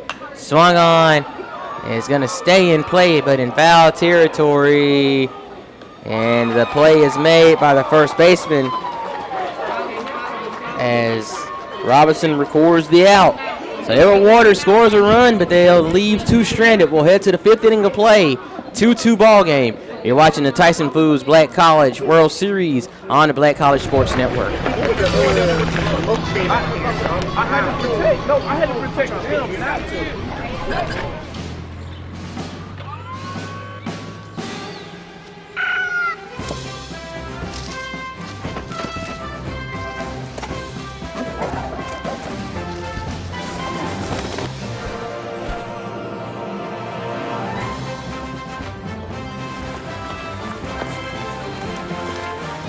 For 5-star backyards, Yellowwood brand pressure-treated pine. If it doesn't have this yellow tag, you don't want it. This is Brian Fulford. AD Drew and I are co-hosts of the BCSN Sports Wrap. We talk about all things related to HBCU athletics. From the games, teams, coaches, and fan interest stories, we cover it all. You can find our shows on Facebook at BCSN Sports Wrap, YouTube at MyJBN Online, and everywhere you listen to podcasts like Anchor, Spotify, Google, and Apple Podcasts. You can also find the show on the Jericho Broadcast Network's app. Make sure to download. We look forward to you joining the conversation and being a part of the show.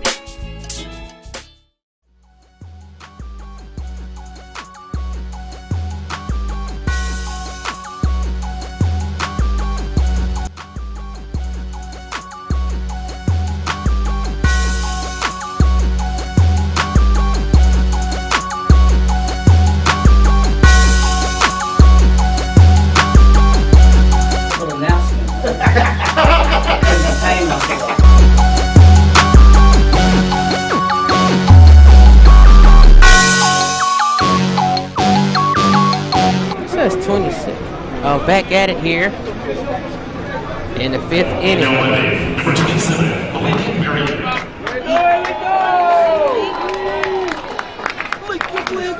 And it's a 2-2 ball game between Rust and Everett Waters University. Nick and Nick with you, calling the final game of the day. As this one's fouled off. 27.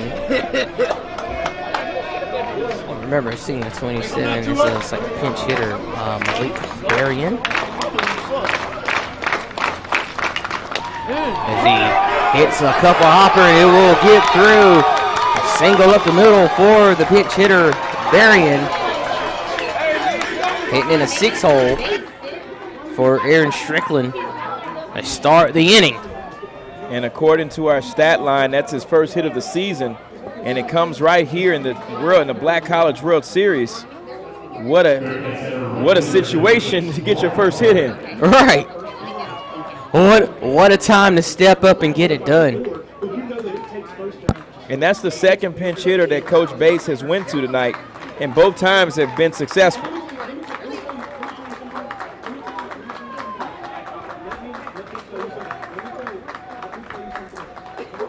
So that'll bring up Mark Hubbard a second here.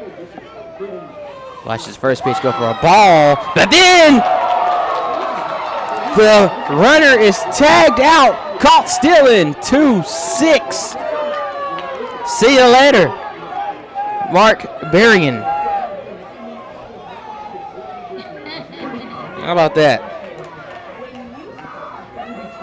First hit of the season, caught stealing right after. You hate to see it. This one swung on and fouled off. It was counting 1-1.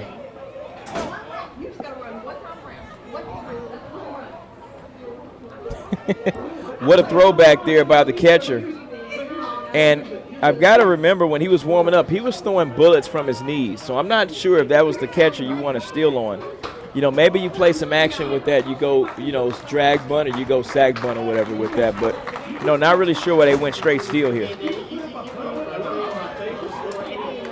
Got to be bold. Can't hold anything back in the World Series. That pitch misses the zone. 3-1 count here. Tyson looking to work his way back. It's a swung on.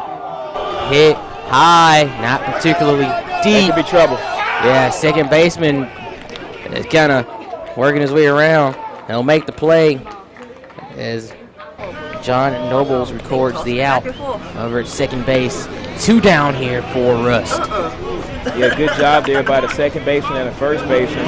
That combo right there between Nobles and Montez. Nobles called him off. Montez did the beeline in front, got out the way, and let Nobles have it all the way. Had they kind of crossed each other up, we're maybe asking the trainers to go. Oh, my goodness. Hey, remember when I said those foul balls hit on the ground could be just as dangerous as one hit in the air? That's what I'm talking about. Speaking about trainers, we could have had a situation right there, and that was a hard shot going into the dugout. Jesse Burton III up here. 0-1 count against him, making a 1-1 count. That pitch misses the zone for ball. So Burton 0 for 1 in this one and a strikeout. Watch this one come in low for another ball. So 2-1 is the count now. 2 away, no one on here for Rust in the top of the 5th inning.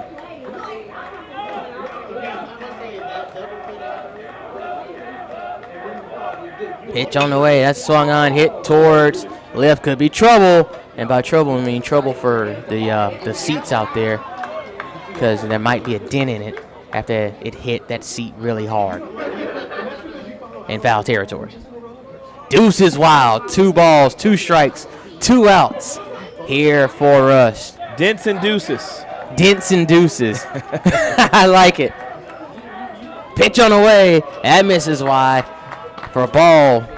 Fills the count up. 3 balls, 2 strikes. Payoff pitch right here. The Tigers trying to get back into the dugout and get those sticks a rolling. They've already tied it up. Pitch on the way.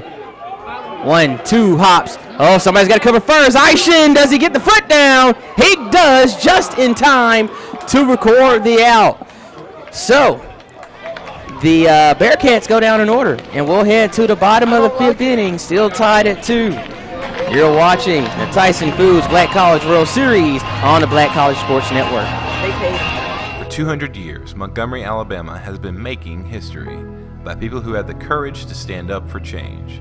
Today, this riverfront city has been reborn, embracing the past and looking forward to the future. From the National Memorial for Peace and Justice to the stage of the Alabama Shakespeare Festival, this is where history was and is made. We are proud to call Montgomery home, and together, we can be the change. Mobile banking from Truist actually works for you.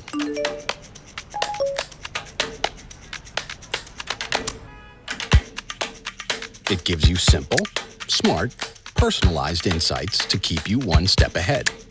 Because we think that's the kind of control you deserve over your money.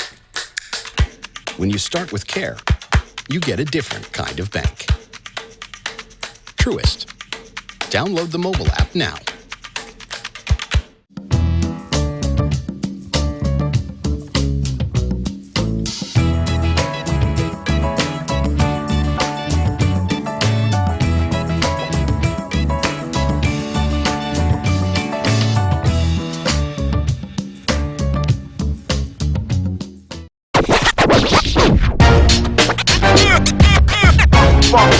It's like a loop machine. All around town, people trying to get down. Welcome back to Montgomery, Alabama. 2-2 is your score between Rust and Edwards University here in Riverwalk Stadium. Edward Waters up to bat here.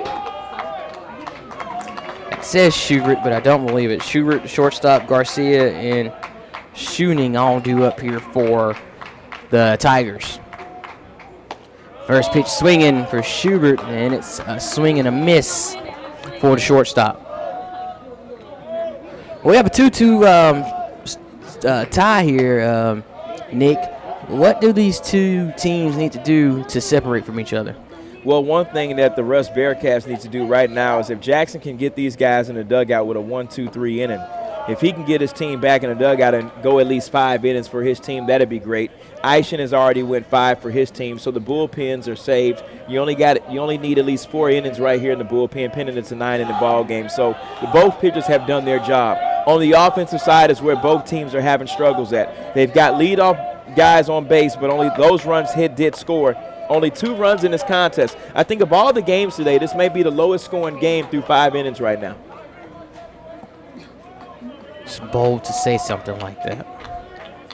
But all right, we'll go with it. I mean, it's not wrong. It's just a bold thing to say. As that pitch is fouled off, it makes it a full count, 3-2. Yeah, tournament style. I mean, you're going to get some good pitching. That's what tournaments are for. They're going to bring out the best in you. Or the worst. But I mean, let's give Joseph Aishan some credit here. Absolutely. The third pitcher in the lineup and the rotation for Edward Waters. This was hit hard on the ground. The second baseman will throw it first in time for the out. And as you see right there from Russ, Clay, the second baseman, Clay Strickland, the second baseman, was playing to pull, but he was also playing in the grass. So he kind of had the David Ortiz shift on, where he was able to gather, get the ball, and get over to first base in just about enough time. Absolutely. And now bring up Garcia here for Edward Waters, designated hitter, swings at the first pitch, fouls it off. I don't see where it went. I'm just going to assume that it didn't hit me. Either that or I've got a concussion right now and I don't know it. If you had a concussion, you would know. No, I miss. Believe me, I had one a few months ago, so yeah, it's not fun. I missed this. Moves the count to 1-1. A ball and a strike here. We're 1 away. No one on. It's Garcia, the designated hitter, the 6th hitter in the lineup. Swings at one. Oh! Jackson kind of celebrated making the play before it was done, but then he gathers himself and gets the play done anyway. A record out number 2. Another PFP here in this contest. To my knowledge, I've got PFP number 3. 2 by Aishan and 1 by Brent Jackson. Both pitchers are fielding their position great tonight. Check that. I'm going to give that number 2. There was a sac bunt in the second inning by pass, which I'm assuming that the pitcher also fielded as well. Perhaps. But 2 away now. Brings up shooting. He swings at the first pitch and fouls it off. Let's count to 0-1. And again, as I talked about, Brent Jackson trying to get his team into the dugout. If he can get a 1-2-3 in and off right here, maybe there can be shades of that first inning here for the Bearcats going into the top half of the 6th. Shooting swings at another one and fouls it off. And we just count to 0-2. 1 for 2 so far in this contest is Shooting. He's got a strikeout to his credit. He does have that hit earlier. It seems like every time Jackson might be in a situation, he finds a way out of it. Jackson's pitched 4.2 innings. He's only given up 5 hits. Only 1 earned run. 4 strikeouts. Not bad. Pitch on the way. That's swung on and missed for out number 2. So the Tigers go down in order. We'll head to the 6th inning, still tied at 2. They're watching the Tyson Foods Black College World Series on the Black College Sports Network. We're all about feeding your family with meat and plant-based protein that's good for the planet, good for you, and just plain good. That's all the protein you need, all on your plate.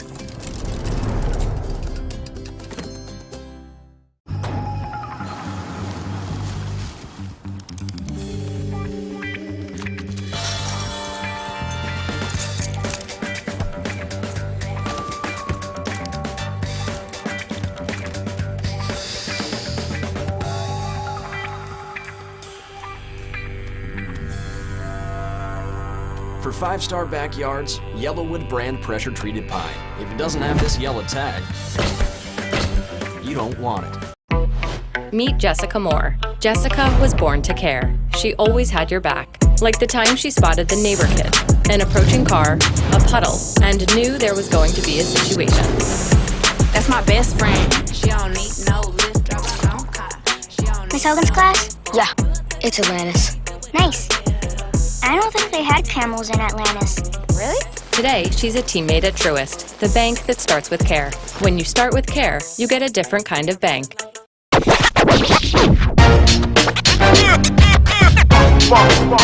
like a loop machine. All around town, people trying to get down.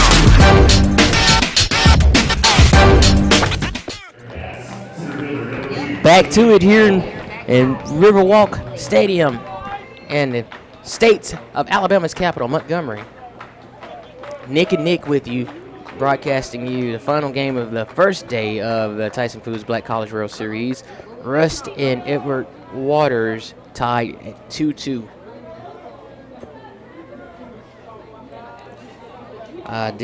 You were right. It is 9-1-2 due up for Rust. As it's Tremaine Calloway, Jalen Thomas, and Victor Clay, all guaranteed here. Yeah, Calloway with that single right back up the box in this last at bat. Just kind of made some adjustments on the pitcher, Aishan. That one swung on and fouled off. Just count to 1-1. He's got an unconventional batting stance. You can see his hands, the way he kind of, works with his elbows and has almost a Gary Sheffield approach. Although Gary Sheffield was a righty. Yeah. I was one of those things where I saw Gary Sheffield do it on TV, so I mimicked exactly how it looked. He mirrored Gary Sheffield. So 1-2 count now. It's a tough one to lay off of. It's going to be called a ball. Moves the count to 2-2.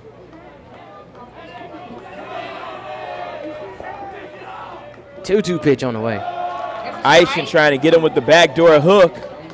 Trying to freeze him on the outside corner. Not a bad pitch. Not a bad waist pitch there. He's been good on 3-2 tonight. Here comes the 3-2 pitch. Aishan delivers. Strikeout is the call. 6th of the ball game for Aishan.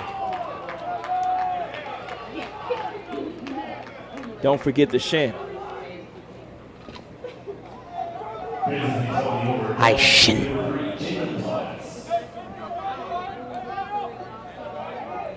Jalen Thomas, the catcher, back up. said it was a 6 on the night. I'm sitting here realizing that's Jackson's number. I think he might have more than that. So this game has kind of turned into a pitcher's duel, Nick. Who'd have thunk it? Not me. Yeah, there was a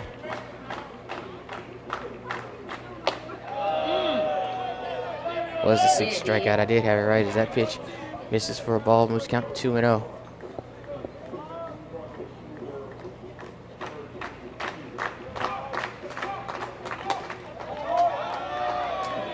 That just misses the zone. Gives us 3 balls. No strikes here. They say it's really hard to throw 3 strikes in a row. Won't matter. We'll have a diving attempt made by the second baseman. You're talking about swinging on 3-0. That's exactly what happened.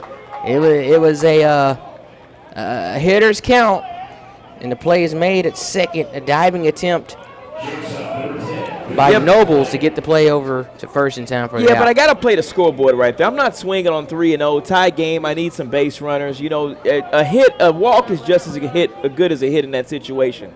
You know, so you kind of wait for the walk right there instead of swinging on 3-0. I'm with you. Victor Clay up now. And as always, if you go against the coach's orders, you better make sure it scores a run or you get on base. You running the whole team for that one mistake? Nope. Just him. He's gonna sit. He's not gonna run. Running is rewarding. I had a boss who was a cross-country coach. Okay. Yeah, telling a cross-country coach, cross-country athlete to run is literally a reward. 0-2 pitch, swung on, hit back to the second baseman. He'll throw the first in time for out number 3. 3 up, 3 down for Russ. We'll head to the bottom of the 6th. Still tied at 2. You're watching Tyson Foods Black College World Series on the Black College Sports Network. We know taste is local. Some like their beef pit smoked, their chicken spiced all the way up, or their pork sweet and saucy. Local flavors, global impact. That's what feeding the world is all about. We're opening the door to better financial services, better experiences, better partnerships, better technology, better communities, and a better future.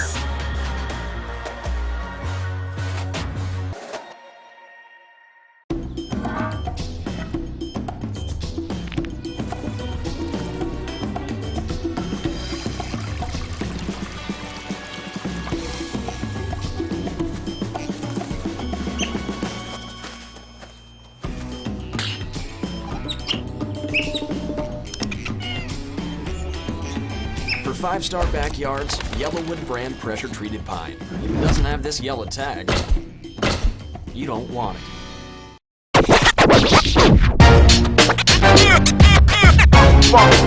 It's like a loop machine. All around town, people trying to get down.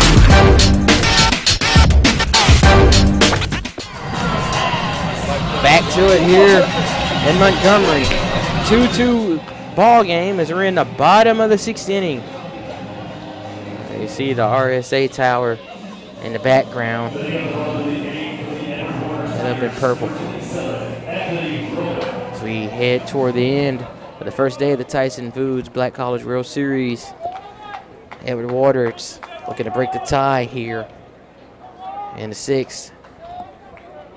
I think I have literally heard every Kanye song. This has been a Kanye year for baseball. I'm not sure why. It's been a Kanye year. Old school Kanye. To match the craziness. I've heard a lot of old school Kanye this year. You have to match baseball. crazy with crazy. Anthony Roman up to bat here. 8-9-1 due up 4. And that's the crazy part is I don't like due up 4. Edward Waters and a 2-0 count here for Roman.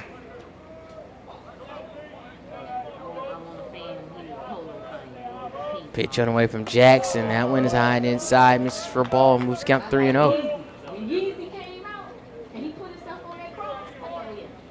Oh yeah. No. So it seems like we've had a lot of offense and then no offense at the exact same time, dude. You can't assume that walk right there, but he sure felt confident about it. Leadoff man gets aboard for the for the Tigers. And here comes the courtesy runner. I think in this situation, we've got action here. So Coach Johnson with a tie ball game, and Coach Bates is going to get out and talk to his pitcher. And that may do it for the freshman here at the College World Series. And he knows it. Yeah, they're giving them the congratulatory handshakes. They're talking about it. Good job, young man. You're done.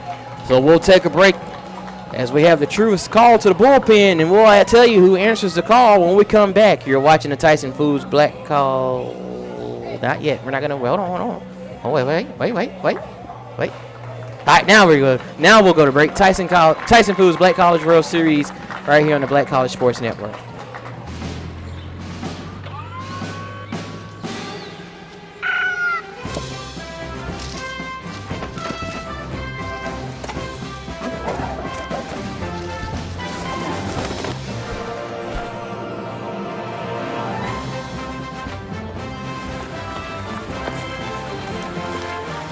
For 5-star backyards, Yellowwood brand pressure-treated pine. If it doesn't have this yellow tag, you don't want it. This is Brian Fulford. AD Drew and I are co-hosts of the BCSN Sports Wrap. We talk about all things related to HBCU athletics. From the games, teams, coaches, and fan interest stories, we cover it all. You can find our shows on Facebook at BCSN Sports Wrap, YouTube at MyJBN Online, and everywhere you listen to podcasts like Anchor, Spotify, Google, and Apple Podcasts. You can also find the show on the Jericho Broadcast Network's app. Make sure to download. We look forward to you joining the conversation and being a part of the show.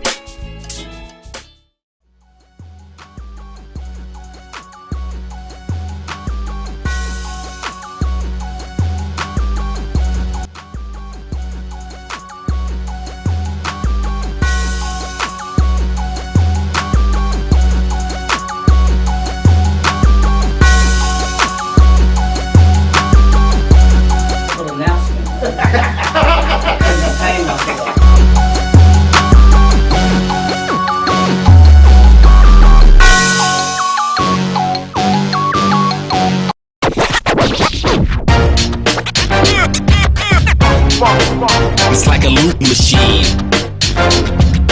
All around town, people trying to get down. For 200. The truest call to the bullpen has been answered by Jonathan Finch, making his 13th appearance of the season. He's pitched 20 innings. Opponents are in 352 against him. 22 strikeouts, 12.15 ERA. So Finch, looking at the plate, this will be an interesting time for me, as the first pitch from Finch is outside for a ball. I thought you had some family over there on the Mississippi side of the border. You know, I didn't want to say it out loud, but I just knew you had somebody waiting in the wings to, you know, be a part of this World Series with you on the field. I can't confirm I do. Finch looking in. He'll deliver. Swung on and missed. Can't hit a pitch from Finch. Coach Johnson going through the progression down there at third base. So you got to wonder, is he going to lay down a bunt here and try to get the runner roaming over to second base here? Let's see what he does. Noble's the second baseman, and the runner does go, and he's going to get tagged out. And it is the case. Hutchison caught stealing from first over at second for out number one. Coach Johnson went for the gamble right there, went straight steal with no play action at the plate. Will that come back to hunt him, getting that leadoff runner on base? If you want to gamble, Wind Creek is right down the interstate. Oh, man.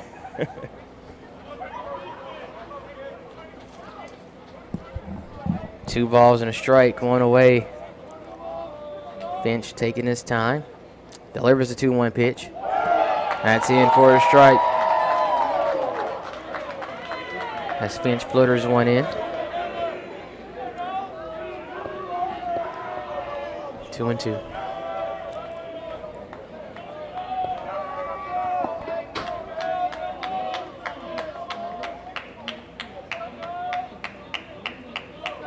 Finch takes some time to get reset here. Noble's awaiting the pitch. And as I talked about earlier, they do use the play clock in NAIA baseball, so he just got a warning for taking too long to deliver the pitch. Yeah, I was wondering about that, and I was trying to see what that was. And that. How many warnings do you get? One. That one. Next one is the ball. High arcing curve there, 12-6 curve, look like, from Finch. 3 balls, 2 strikes. As he gets set, delivers. That misses high for a ball. As Finch walks the batter.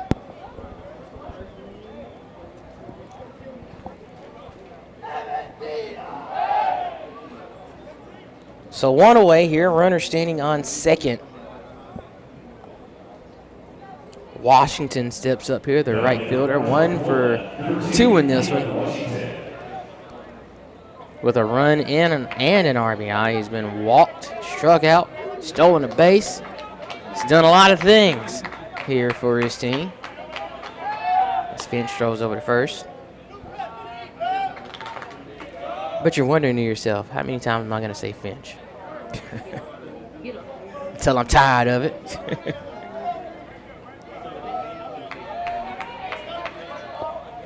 Washington awaits the pitch. That's swung on, hit. It looks like it's going to get down in the gap. Trouble here.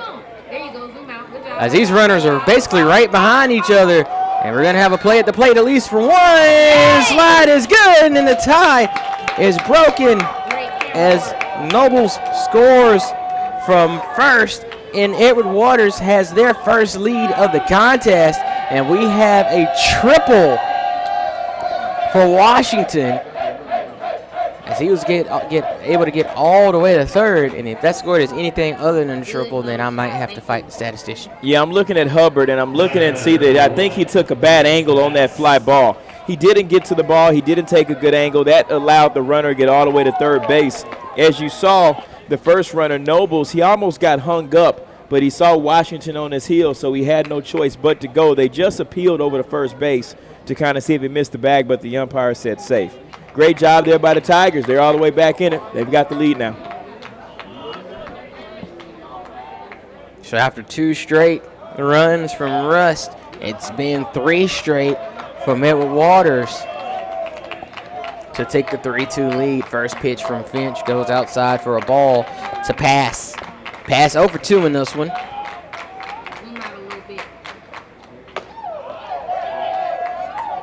So he watches one just miss for a ball, moves to count to 2-0. Good thing here for Finch is you don't really have to worry about checking the runner. Runner's at third. You can just focus on the batter and hoping to induce a pop out and not a fly out. As that, or a strikeout, but that misses for a ball, moves it to a 3-0 count.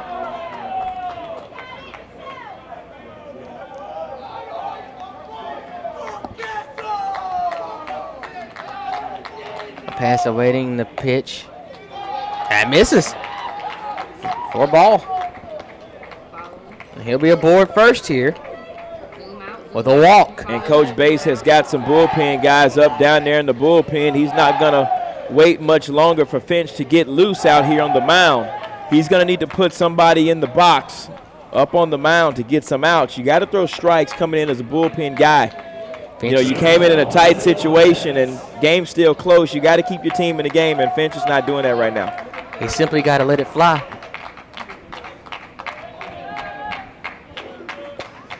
First baseman Montez is up now, 0 for 0 in this one. Montez is looking to not get hit.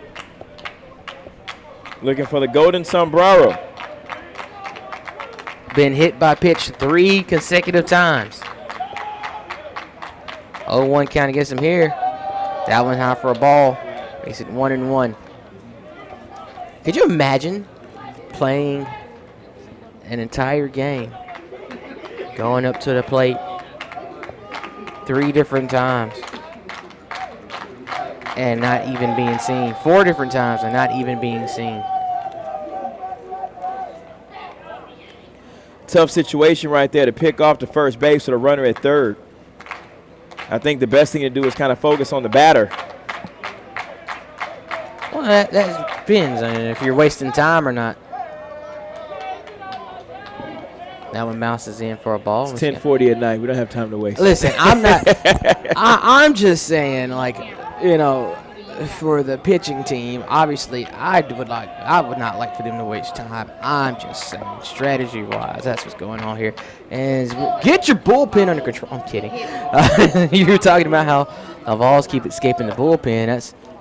That's not a comforting situation. Maybe those guys and playing bullpen catcher are not really adept to that situation. 2-1 count here for Finch working against Montez. He delivers a 2-1 pitch. It's swung on, and are we going to register that bat for Montez? You got to get back. And now the runner does get back, as Montez is caught in foul territory by the first baseman to record his first at bat of the day.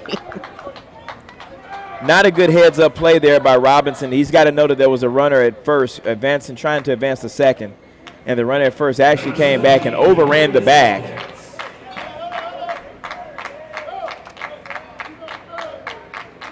And that brings up Tompkins. And I'll tell you one thing that does. If you don't get a successful at bat here, it saves the bullpen for one extra out, and that makes a difference in the long run.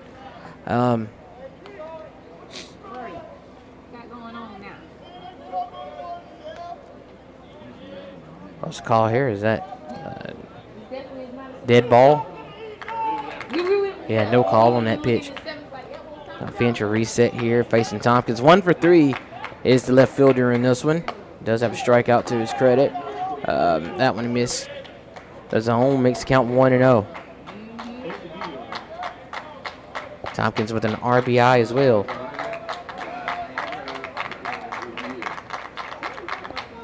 Runners on the corners here for the Tigers, as that misses the zone. Count 2-0. 2 balls, no strikes, 2 outs, 2 runners on. In the bottom of the 6th inning, Everett Waters has already pushed across the run to take a 3-2 lead. That one gets in for a strike, moves the count to 2-1.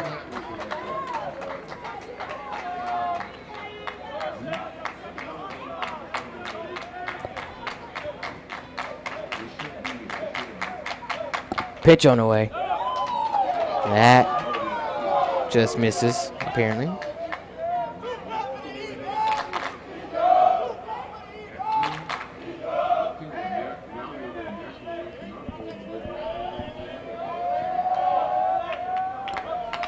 But 3 balls, 1 strike here. Pitch on the way. Finch has that one fouled backward. Making a full count, 3-2.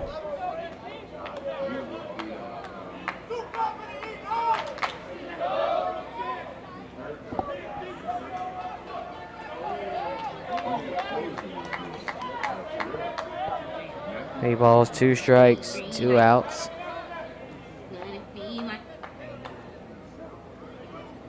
That 3-2 ball game. What's the call here at first? Yeah, it's 3-2. Everybody has 3-2.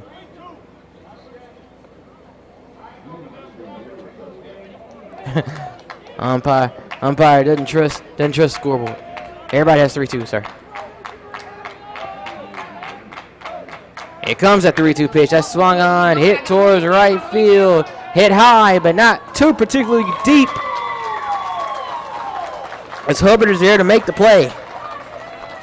So Everett Waters leaves 2 runners on, but they push a run across to take a 3-2 lead to the 7th inning. You're watching the Tyson Foods Black College World Series on the Black College Sports Network. For 200 years, Montgomery, Alabama has been making history by people who had the courage to stand up for change. Today, this riverfront city has been reborn, embracing the past and looking forward to the future. From the National Memorial for Peace and Justice to the stage of the Alabama Shakespeare Festival, this is where history was and is made. We are proud to call Montgomery home, and together, we can be the change. Mobile banking from Truist actually works for you.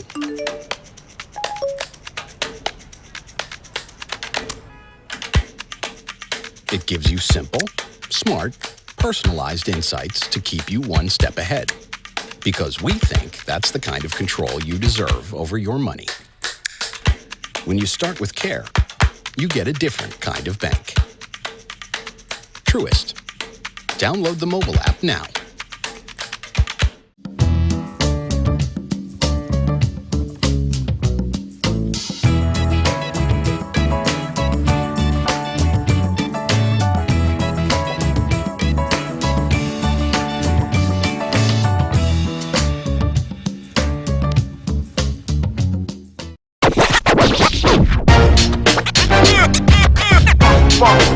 It's like a loot machine. All around town, people trying to get down.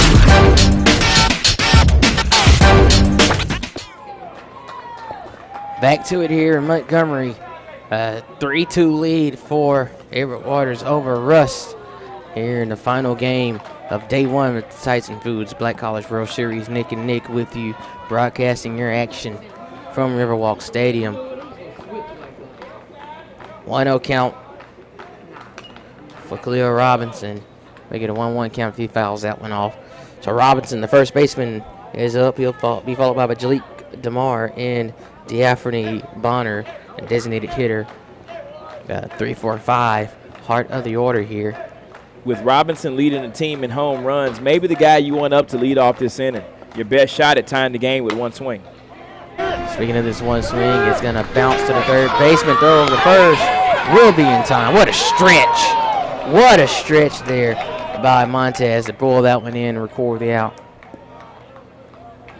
Great job there by the third baseman, Schoening, to get rid of it really quick. It was a good glove, but it was a chance to get rid of it really quick. And, you know, Khalil Robinson with some speed down that line, but, you know, Schoening his arm was a little bit too strong there. Jalik DeMar up. First pitch to him in for a strike. Joseph Eischen, 6.1 so far, 5 strikeouts. He's giving up 3 hits, 2 runs, and make it 4 as this one gets down in center field. It'll be a single for DeMar.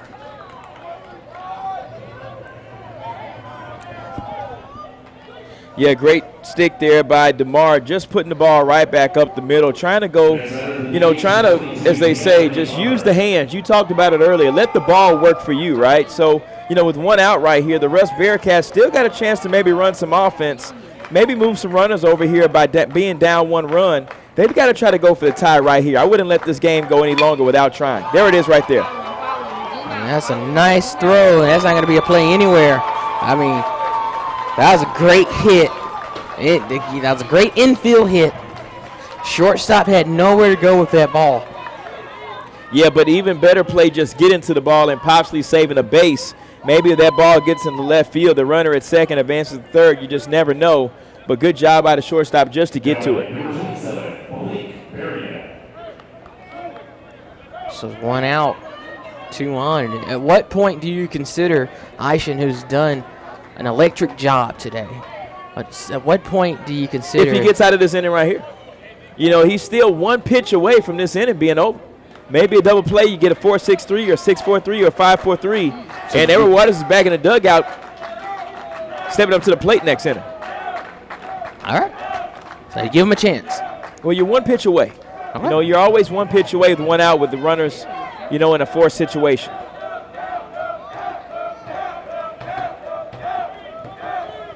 Russ is playing something here. Swung on and fouled off. Says 27. Remember that was Berrien got into the game, got his first at-bat. Got his first hit in his last at-bat. Maybe he's having a heck of a day. Who knows? Maybe this is his day.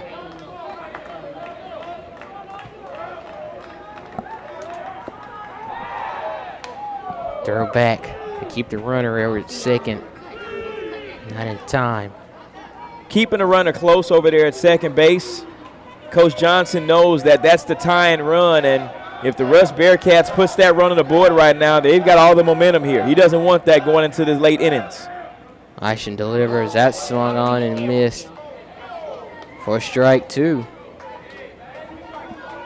Hello to everybody watching back in Dallas, Texas. A couple of fans from the Russ Bearcats. A couple of family members from the Russ Bearcats back in Dallas. Elijah Berry, Quincy McGraw, Coach Walker, Steve Robinson. Thank you for joining us. Nice to have you. Oh, hit 100 ground. You're talking about 1 pitch away, and that'll be 1, but not 2. But the run does not score. That's the important thing. To get the ground out here, to get out 2, you get out at second. Can't turn the double play, but you keep the runner at third. I like the play there by the first baseman, Montez. Got the runner at second base, making sure of 1. Now you're in a first and third situation again. One of the hardest situations to defend in college baseball. Let's see if Coach Bates goes to the run, or does he play it safe here and just let the hitter drive in a run. Hubbard, who's 0 for 2 on the day, hasn't had the best stick, but you do have a hole between the first baseman and the second baseman, with the first baseman holding the runner on. Swings at the first pitch and fouls it off. I'm no coach right now, but if I'm the first baseman at first base, I'm going to play off the bag. I'm going to give that runner space, and I'm going to play defense right here because I don't want to give up a run here in the inning. Yeah, you might not be coaching the game, but you're always a coach. The runner goes, no, well, I was going to say, good fake throw. Well, if you're going to give them the base anyway, why hold them on, right? Right. I'm more impressed at the fake throw than I am at the steal. You're impressed at the fake throw? Yes, because it faked me out. You know. And there's a good pitch there. I gets in for a strike from Tyson. So again, Tyson a pitch away from getting out this jam. And I wanted to pull him. My bad. Let's see what he can do here. Runners at second and third. Berrien at second. DeMar at third. Pitch on the way. That misses line for a ball. Let's count the 3-2. Hit takes the lead for the Bearcats. Excuse me, 2-2. And an out right here for the Tigers. Keeps the momentum in Jacksonville, Florida.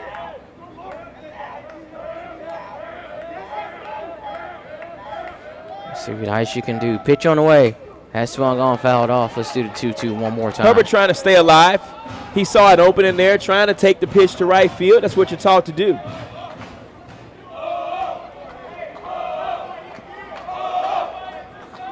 Who is going to win the final game of the opening day of the Tyson Foods Black College World Series? Right now, Everett Waters trying to protect a 1-run lead. Pitch on the way. That's swung on, hit on the ground. First baseman will scoop it up. He'll trot over to first to record out number 3. So Russ gets 2 on and leave him stranded. We'll head to the bottom of the 7th inning, still a 1-run lead for Everett Waters. You're watching the Tyson Foods Black College World Series on the Black College Sports Network. We're all about feeding your family with meat and plant-based protein that's good for the planet, good for you, and just plain good. That's all the protein you need, all on your plate.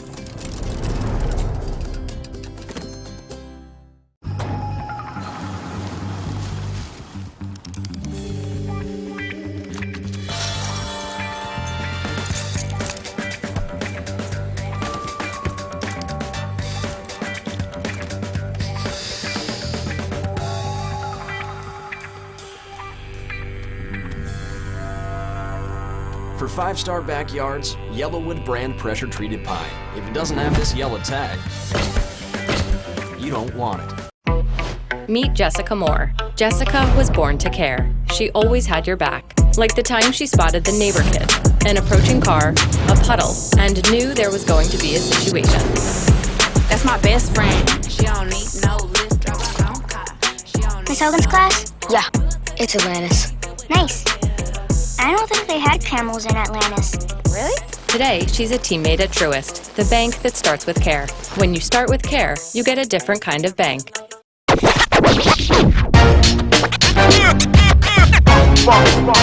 like a loop machine.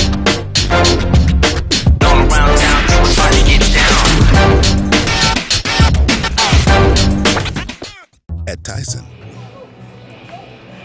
Bottom of the 7th inning. Here we are.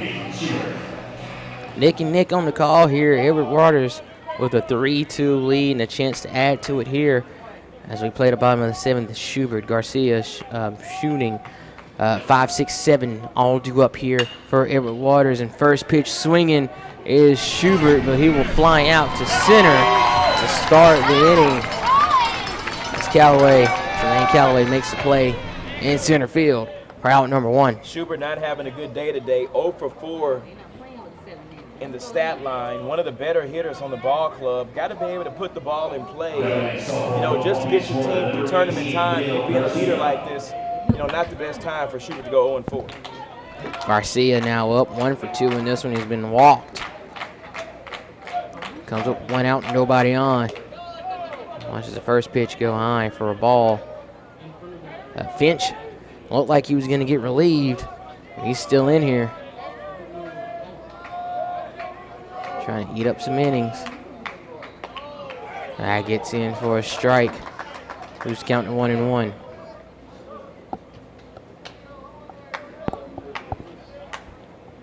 Finch doing all he can to hold on.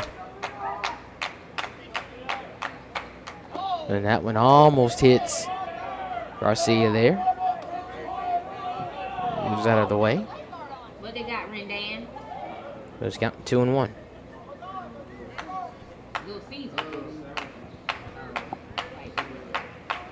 2 balls, 1 strike, 1 away. That one bounced in for a ball.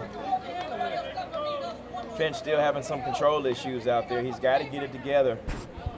I've been told I have control issues, yes. 3 balls, 1 strike, Finch 1 is away. actually showing him on air.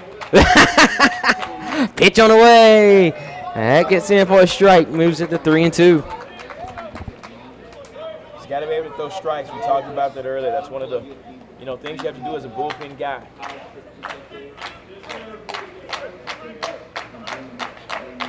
Full count pitch. That gets away from the catcher. No need to rush. It'll be a walk.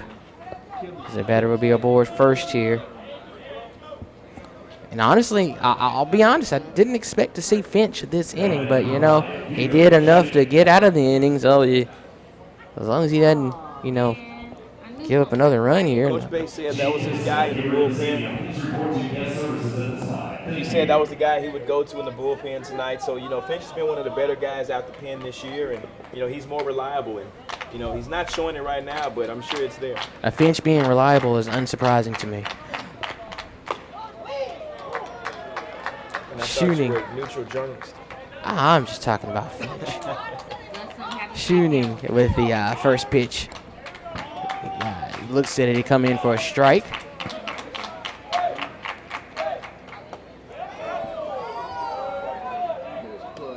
He misses that one. Calls a ball. Now, for those who don't understand why I keep making this reference, my name is Nicholas Finch. Just so you understand why I keep saying these things. Finch delivers a pitch. I hadn't said my name in a while. They might have missed that. That misses for a ball. Check at the first base. Says he didn't swing. So I move the count to 2-1. Kept the Jackson right there, and, you know, just nobody home on that call. Umpire didn't think he went. I didn't think he went either. Oh, my goodness. Well, he didn't have to go that time. So that's a wild pitch from Finch. And our runner will advance to second. Garcia now standing aboard second here. 3-1 count. 1 away. Shoney, who's already struck out twice on the night, needs to get his team on base right here. I'm taking all the way, by the way, on 3-1. Absolutely. Well, I guess we were both wrong. Schoening decided he wanted to swing at that one. No, we weren't wrong. He shouldn't have been swinging. That's what it is. Yeah, we were right with our logic. We were wrong with the guess that he would actually follow the logic. What is going on here?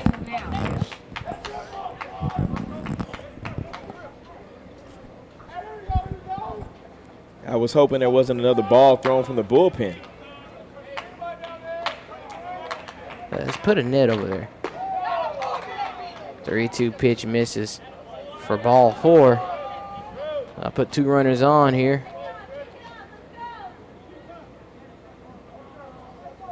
Only 1 away. I'll bring up the 8 hitter, Roman. And we'll have a timeout first. Now Roman 1 for 2 with a double. He's been walked. So in this situation, Roman with a hit, you already know, is hit an extra base hit. Nick, what do you think the strategy would be here? To get an out, first of all, you got runners at first and second here. That's a very sound strategy. You got runners at first and second, so he's got to talk to his infield about a possible bunt. You got to go through all the situations. Who's going to cover, who's going to try to go to first, cover home, or cover third, whatever it may be.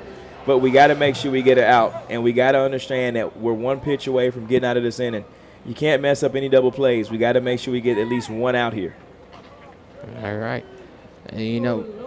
Talk about how crucial it is not just preserving the game, but the defense can preserve the bullpen right here if they help Finch get out of this situation. This is swung on, hit hard, hit deep. Will it die or will it go? What was the play? Did he make the play at the wall or did it bounce off the wall? Ball bounced off the top of the wall. By almost a home run smacked by Roman.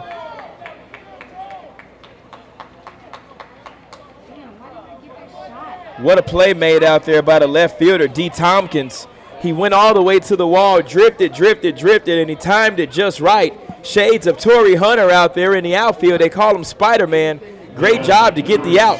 Coach Bates is out to kind of argue the call. He may have thought that the runner left a little bit too early, but if they want to challenge the play, they've got to put the pitcher on the mound first, step off, and then go to the bag that they want to challenge. And that's exactly what they did, and they roll it safe. So the fly out will advance the runners, and Roman almost took that one yard. I mean, had it been any higher off the wall, it would have at least been a double and would have scored some runs. Like that's such a small measurement, just small room that makes a huge difference in this game. I don't know how Finch is doing it, but he's getting out of this jam 2 innings in a row. If he gets out of it right here, then, I think that's a good one for the Russ Bearcats. Finch is working as hard as he can, trying to be a team player and doing what he has to do to get through. Finch throws it inside for a ball. Was the count to 2-0. With Nobles up, the 9-hole hitter, I'm sure this is the guy you want to get. You don't want to spin it back up to the top of the order with Washington Pass and Montez. That could really hurt you. A big moment in this contest is that pitch misses high for a ball. 3 straight balls, moves the count to 3-0. This is where I'm taking all the way 3-0. Finch is on thrown 3 straight balls. You don't need to get a hit right here. You can get on base, let your leadoff man come up and do damage. He's one of your best hitters on the team, not your 9-hole hitter. And that's the case. That's a great take. We've been talking about the 3-0 take today, the 3-1 take, even in some cases the 3-2 take. My gosh. So top of the lineup is now up 4. Now this is where the Edward Water Tigers get to go ahead right here, or not necessarily go ahead, but maybe put a little bit more pressure on the Russ Bearcats. Your leadoff hitters up to bat, bases are loaded. This is the time where you try to get your hit, you try to get 2 runs right here. This is what you play for, the big inning. 2 for 3 is Washington. 2 runs batted in already. He's walked, he's gotten a triple. Swings at the first pitch, takes it to left field. It'll score 1. It'll score 2. And that'll do it. It gets a 2 RBI double to the left field. Opens it up for Edward Waters to a 5-2 lead here in the bottom of the 7th inning. And that's what we call baseball. Get the momentum on your side. Put some runners on base. Home runs are rally killers. Let the guys do damage at the plate. Get the hits. Edward Waters has a lot of gap-to-gap hitters on their baseball team, not a lot of power hitters. And this is what they do, kill you in tight situations. That's baseball. So now it's Pass. It's his turn. Let's see what he can do. Pass 0 for 2 in this one. Has drawn a walk. First pitch is a ball. Shouts out to Coach Bates right there, though, Nick. I mean, he stuck with his guy. He knew Finch was in trouble, but he made sure that he stuck with him and he gave him some confidence. He didn't get out the jam like he wanted him to, but nevertheless, he's still in the game. He's got a lot of confidence in this kid. You're going to see him along the way in this HBCU World Series, in this Black College World Series along the way for the next 3 years. And that misses high for a ball. That just gets, I thought it got in. I thought it called a strike. I was wrong. It's a ball. So 3-0 count now.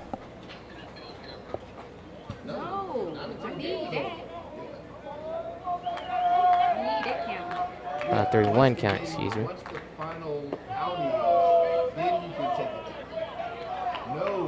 Okay, nobody knows the count. Now it's 3-1. Nobody knows the count. I was like, 3 balls, 1 strike. 2 away here. Finch delivers. That misses for ball 4. So now pass is up. Is up on first. So another bases loaded situation for Edward Waters. And for Montez, to be exact, still no harm done. Bases loaded, still 1 pitch away. Maybe you can get out of it with 2 runs here, 3 runs. That's not a lot of runs to try to get in the last 2 innings. And I think that's going to do it for Finch. And that will be the case.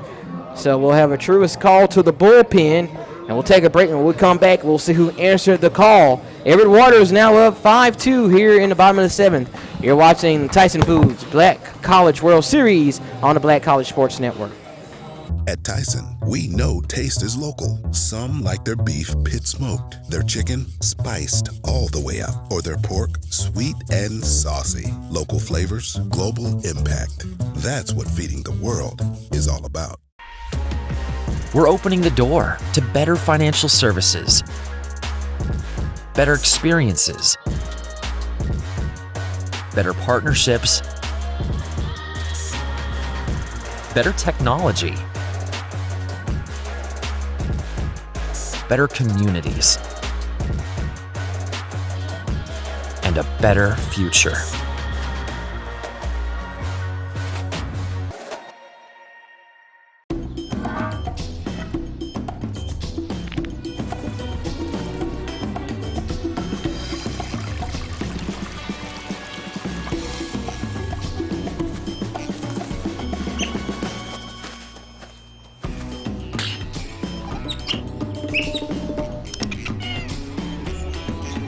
For 5-star backyards, Yellowwood brand pressure-treated pine. If it doesn't have this yellow tag, you don't want it.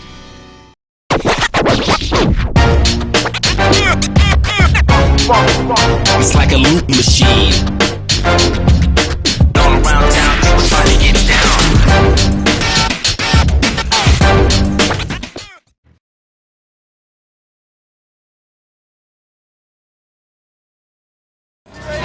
Truest call to the bullpen has been answered by Cohen Keats. Keats making his 2nd appearance of the season. He's pitched 2 innings. He's gotten 2 strikeouts to his credit, faced 4 batters. So not a lot of work for Keats. He'll come up with a bases loaded situation here. Good thing about not a lot of work, not a lot of scouting report on Keats. Coach Bates talked a little bit about Keats, one of his guys that he also likes to use out the pen, just like Finch. And all he has to do is come in and get 1 out.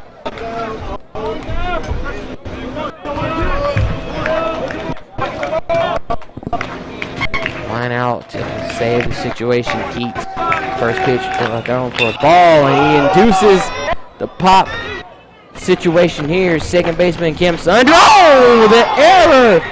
Oh my goodness, unbelievable. That'll score 2 runs as that pops out of the glove of the second baseman. Oh goodness, Strickland has to be sick right now. You got to secure that baseball with 2 outs, and you saw he didn't use 2 hands to do so. As you see, the runner at first base just advanced to second because time wasn't called. However, the coach came out and tried to talk to the umpire. They'll try to send him back to first base. And that's looks like the conversation is going to be exactly as we said. Tompkins coming up here. Coach thinks he didn't drop it. Coach thinks that he dropped it on the transfer. I don't know how you can make that argument.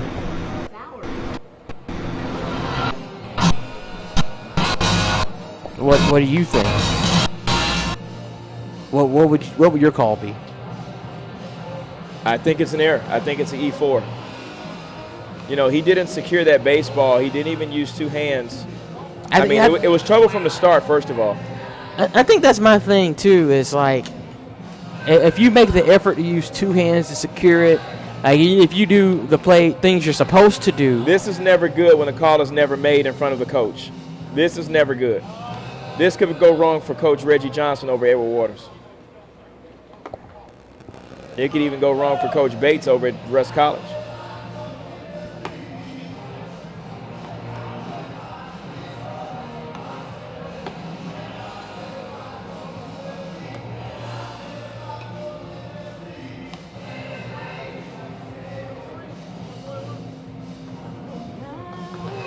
Let's see what the discussion is.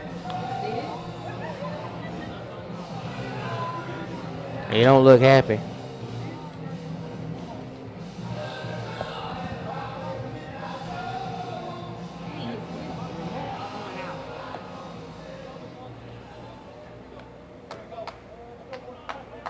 I don't know what the call was. I don't know what was going on, but the runner does stay at second and third here for the Tigers.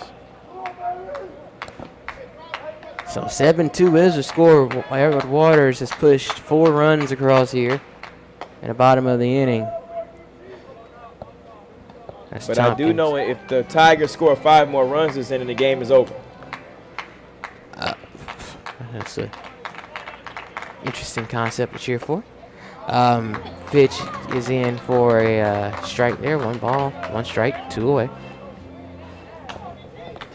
2 runners on. Pass at Montez at second, pass at third. Tompkins 1 for 4 in this one. Watches one bounce in for a ball, moves the count to 2-1. Sounds like I'm calling golf with how soft I'm speaking right now. It's kind of like one of those things where you're a country boy, you don't want to wake your parents up, so you start talking softly at night. That's a hard cut and miss for strike 2. No, I don't know anything about that growing up in the city, man. See? We speak loud all night. Yeah.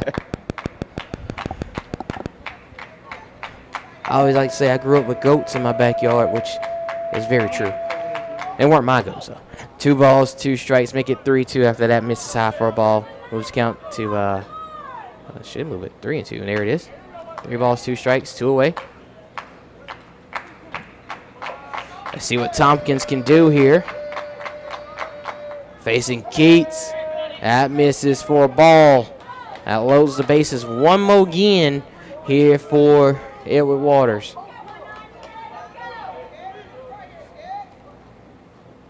As Peyton Schubert gets ready to step up here. Schubert 0 for 4. So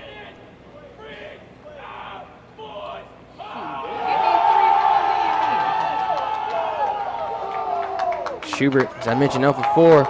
He's either going to come through or end the inning or draw a walk, which would be as good as coming through. First pitch to Schubert is a ball. Bases are juiced. They are loaded. There is no room for error. As Schubert is at the plate with a 1-0 count in his favor. He swings at the first pitch and he skies it high in the air. So confusion where who's going to catch it. Ball is dropped. It's in fair territory, so the play will have to continue. Will it not?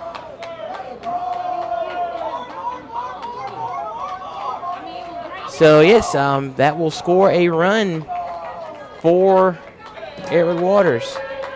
2 errors in a row with bases loaded. 2 pop flies. It's not going to get it done for the Russ Bearcats tonight, and it's not going to get it done for them in this tournament. That's 2 runs scored, actually, because now Schubert's standing on second here. So we're up to a 9-2 lead for Edward Waters. Leon Garcia will come up. Leon Garcia. A home run wins this game here for the Tigers. Maybe Garcia can go for the long ball right now and try to end it. 1-2 down so far on the day. 2 walks. Swings at the first pitch. Will that do it? Tried to do it. No, it won't. He'll die in center field. And the long inning will be over for Everett Waters. The Tigers push across 6 runs to take a 9-2 lead. We'll head to the 8th inning of play. 9-2 lead for Everett Waters. You're watching the Tyson Foods Black College World Series on the Black College Sports Network.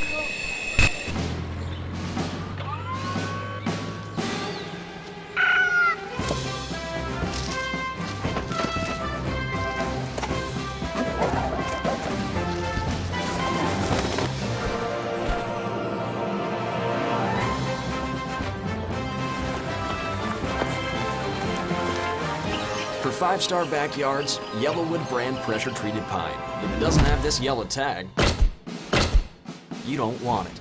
This is Brian Fulford. AD Drew and I are co-hosts of the BCSN Sports Wrap. We talk about all things related to HBCU athletics. From the games, teams, coaches, and fan interest stories, we cover it all. You can find our shows on Facebook at BCSN Sports Wrap, YouTube at MyJBN Online, and everywhere you listen to podcasts like Anchor, Spotify, Google, and Apple Podcasts. You can also find the show on the Jericho Broadcast Network's app.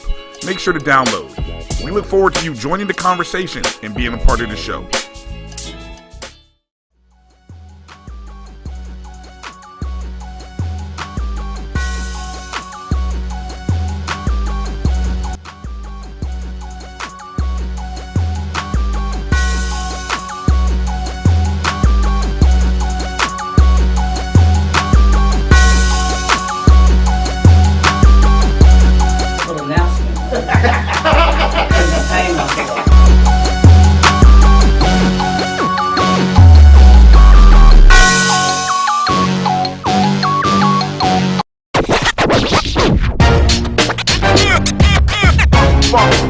It's like a loop machine.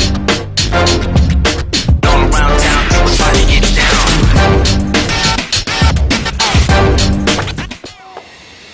Welcome back here to Riverwalk Stadium. We're in the 8th inning of play. Everett Waters with a 9-2 lead over Rust. Back currently in progress belongs to Jesse Burton III, the left fielder. It'll be 8-9-1 here for the Bearcats. 1-2 count in favor of Joseph Eischen, who is somehow still in this game. Eischen looked like at one point he was in trouble. He was able to work out of it. Now he's up with a comfortable 7-run lead. That pitch misses outside for a ball. Moves count to 2-2.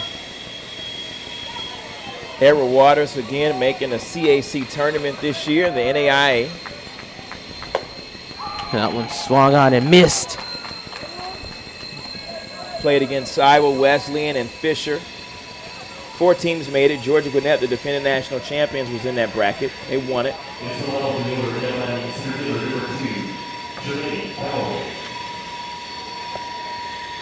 Everett Waters again moving into the SIAC next year. They look to be pretty good. Not a bad team. Not at all.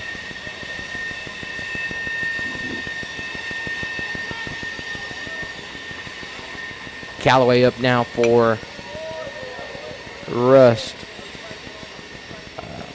Fouls back the first pitch. Moves count to 0-1.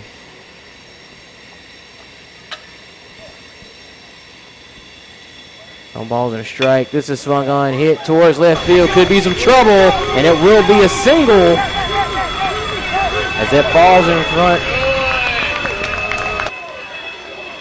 of Tompkins there out in left field. It would be a single for Callaway. Second hit of the ball game for the center fielder.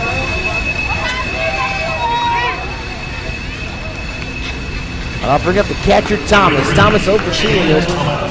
on a walk. He scored a run, and when he did try that walk, and now he has an opportunity to keep his team back in it. Not as many outs to play with as there has been before, but down 7.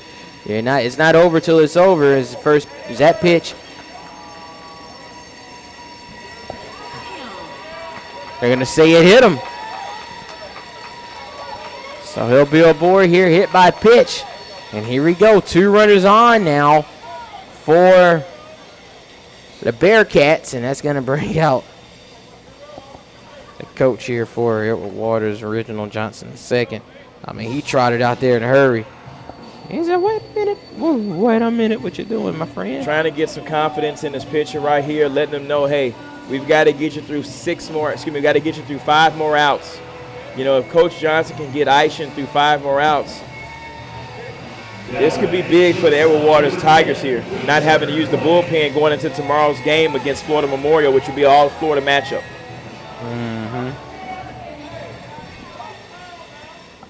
And the other matchup won't be all Florida. It'll be Alabama, Mississippi.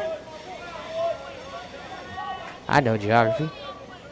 So 1 out here, 2 runners on. Big opportunity. Listen, this game is not over by any stretch of the imagination, as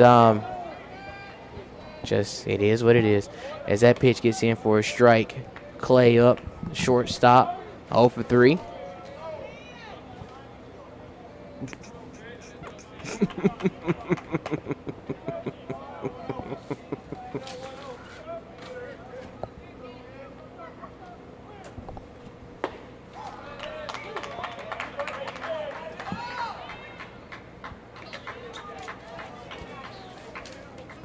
Oh, 2 now after that pitch.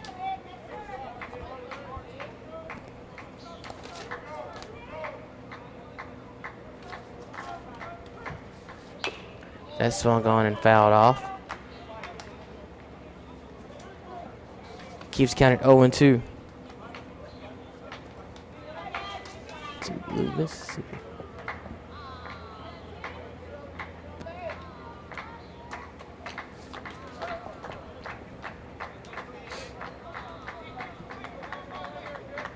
Oh my goodness. Let's see what he does right here with first and second. Are they playing for the small or are they playing for the big? Here's the hit right back up the middle. Could be trouble. 1, 2. Double play. Let's go to the bottom of the 8th inning. Edward Waters with a 9-2 lead. You're watching the Tyson Foods Black College World Series on the Black College Sports Network. For 200 years, Montgomery, Alabama has been making history by people who had the courage to stand up for change. Today, this riverfront city has been reborn, embracing the past and looking forward to the future. From the National Memorial for Peace and Justice to the stage of the Alabama Shakespeare Festival, this is where history was and is made. We are proud to call Montgomery home, and together, we can be the change. Mobile banking from Truist actually works for you.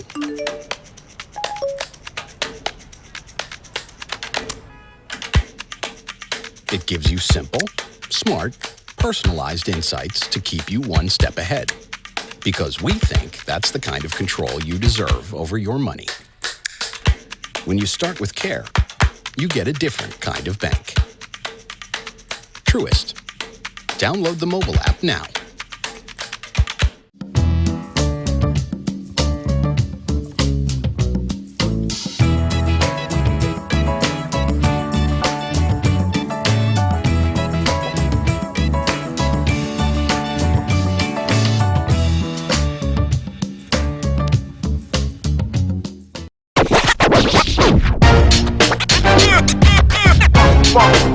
It's like a loot machine. All around town, people trying to get down.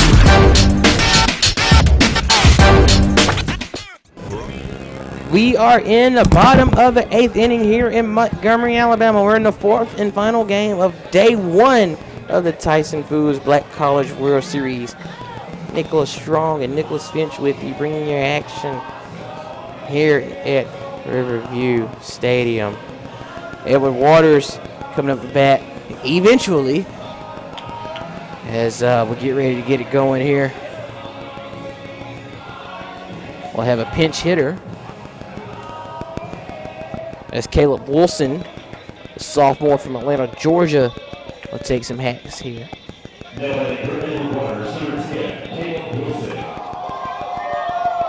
Edward Waters going to try to put the Bearcats away in this inning, 3 runs, and this game is over. He's going to try to get Isham a complete game. Oh, and that was the swing you wanted right there.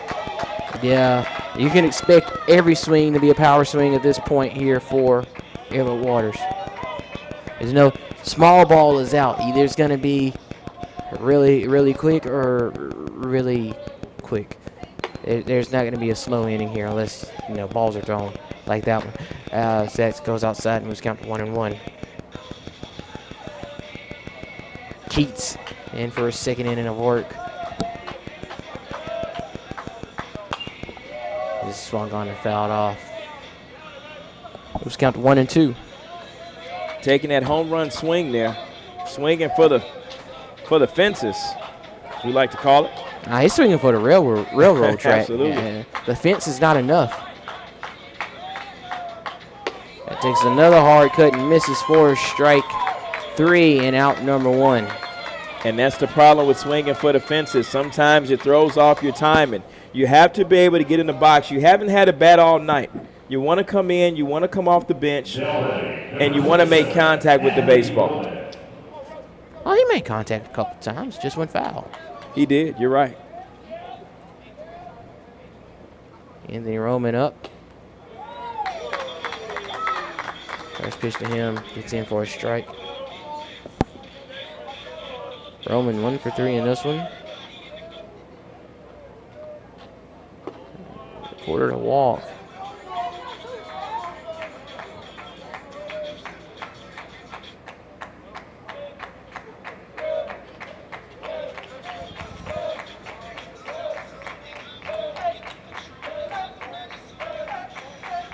Pitch on the way. That misses. A ball was counted 2-1. 2 balls, 1 strike, 1 away here. No one on. Here in the bottom of the 8th inning. 9-2 lead for Edward Waters.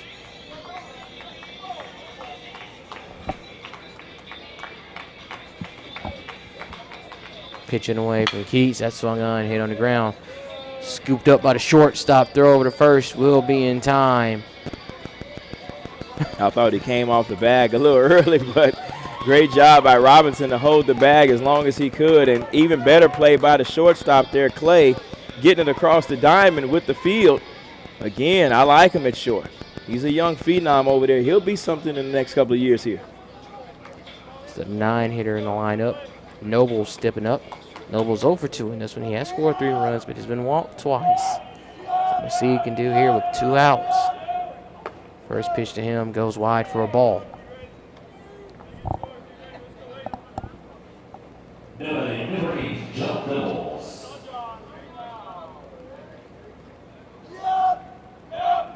Pitch on the way, that swung on, hit hard, but foul. Down the left field line. I'll keep move count. 1-1.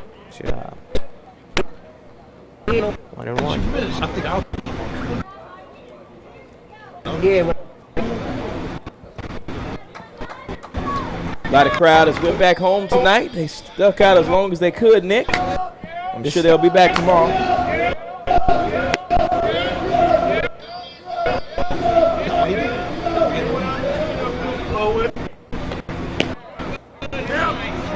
Some people want to get up and go to work in the morning. Yeah. We do too. Yeah. First game's at 9 o'clock. That's Absolutely. about 9 hours away. 10 hours away. No pressure, just a solid night's rest as that one swung on and missed. By Nobles for strike 2. 2 balls, 2 strikes, 2 away here. Nobody on. Nobles awaiting the pitch. He misses. Well, I should say he, in this case. Keats misses for ball 3. Count is full. Big payoff pitch right here. If the Russ Bearcats can get out of this, they'll at least have a shot going into the top half of the ninth. That's all you want is an opportunity. Here comes the 3-2 pitch. It's swung on, hit hard, but foul. And out of play. You got to be able to start a ball shop if you go out there on the railroad and collect some of those baseballs out there. I mean, you could, but that's a very... Just take a bucket out there and just start collecting. That is a very, very busy railway. I don't think I'm going to take my chances on that track. Granted, you can hear a train coming, but they're going to... Oh! It's going to be a strikeout. Nobles doesn't agree with the call. He thought it was a walk. But we'll head to the ninth inning of play. Let's see if Russ can get to 7 to extend the game. We'll see on the other side. You're watching the Tyson Foods Black College World Series on the Black College Sports Network. We're all about feeding your family with meat and plant-based protein that's good for the planet, good for you, and just plain good. That's all the protein you need, all on your plate.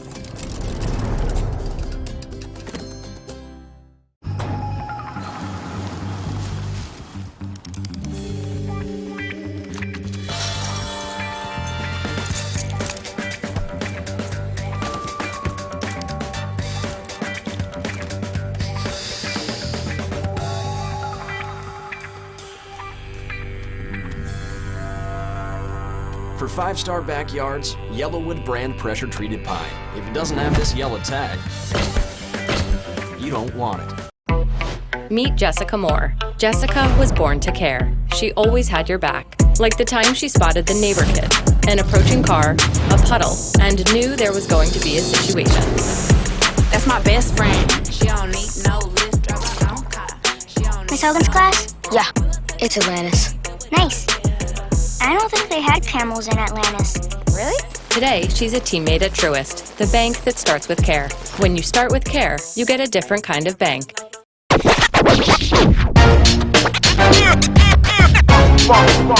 like a loop machine. All around town, people trying to get down. At Tyson. Top of the 7th here in Riverwalk Stadium. Nick and Nick here broadcasting the final game of 4. Everett Waters with a 9-2 lead over Rust College.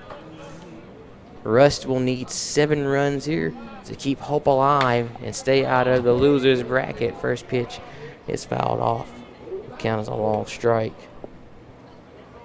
Gus and CJ can just go ahead and just... So Robinson, Khalil Robinson, Jalika DeMar, and D'Afferny Bonner all due up here.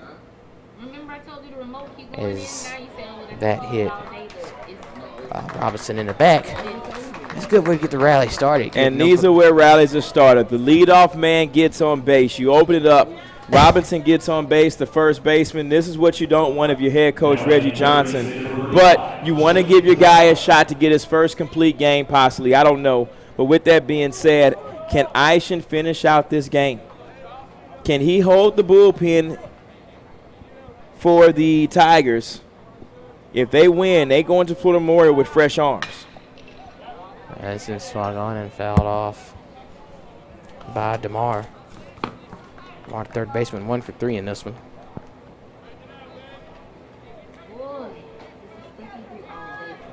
Everett Waters just played their last game on Sunday. Took the drive in from Lawrenceville, Georgia, actually, and came straight here. Really? Yep. Lawrenceville, Georgia. I feel like I know exactly where that is. Right outside of Atlanta. See, I thought it sounded familiar. I wasn't crazy. This is low for a ball. 2 balls, 1 strike here. Nobody out. Runner standing on first, courtesy of being hit by a pitch.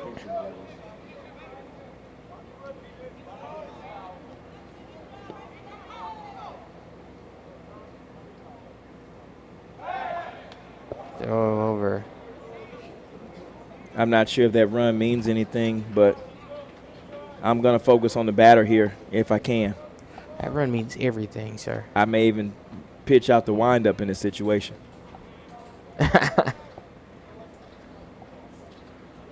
2-1. Swung on.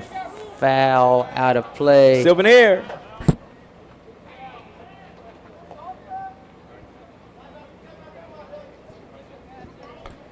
Two. Wow. Superman or Spider-Man out there, number 22. That's Bonner on deck.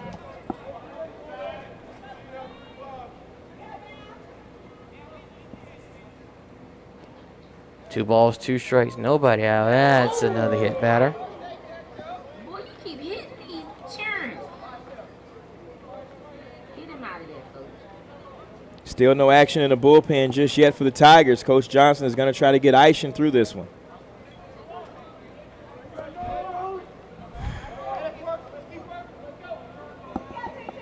You can't say I should just throw a strike. He might throw one over the hard plate.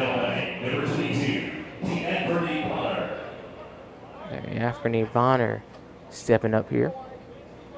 Bonner 1 for 2. And the bullpen just got called. Coach Johnson made the call to get the bullpen up and get those guys loose just in case. First pitch swinging. Bonner swung so hard he ended up on his tiptoes. Well, that means he's off balance. You know, you want to have balance when you swing. People forget about that, you know. Not only when you throw, you need to have balance, but when you're hitting, you need to have some balance in the box. You need to transfer that power certain ways. And that one a little bit more balanced. Ball misses. Let's count to 1-1. A ball or a strike? Is that a ball or a strike?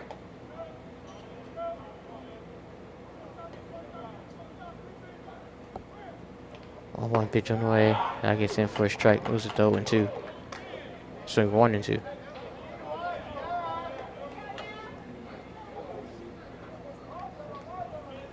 I should looking to finish the job here. 1-2 count in his favor. 1-2 on the way.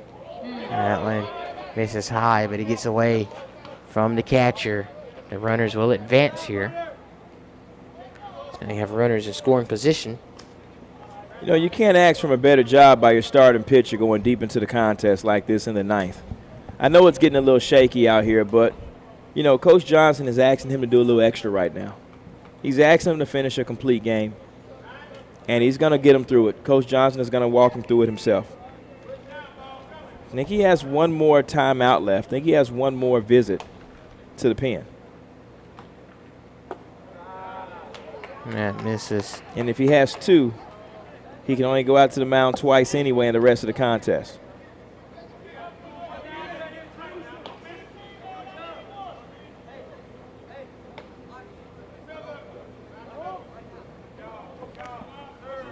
Three balls, 2 strikes. No one out here. 11:38 on the actual clock. It's been a long day at the park. Glad to be here still watching all this baseball action. This is hit high, but will it get out of play? Just barely does. Keeps the count at 3-2.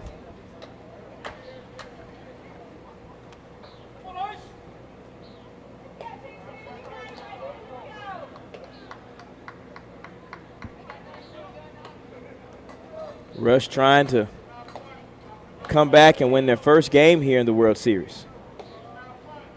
Lost their first 2 last year, by the way.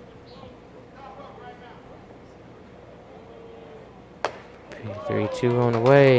Wide. Ball 4. If I'm Coach Johnson, I give him one more batter right here. Something's going to come from this bases loaded juice right here. So runs 3, 4, 5, and 6. Still on the field here. Honestly, as Malik Berrien steps up here, wouldn't go to that bullpen unless I absolutely had to.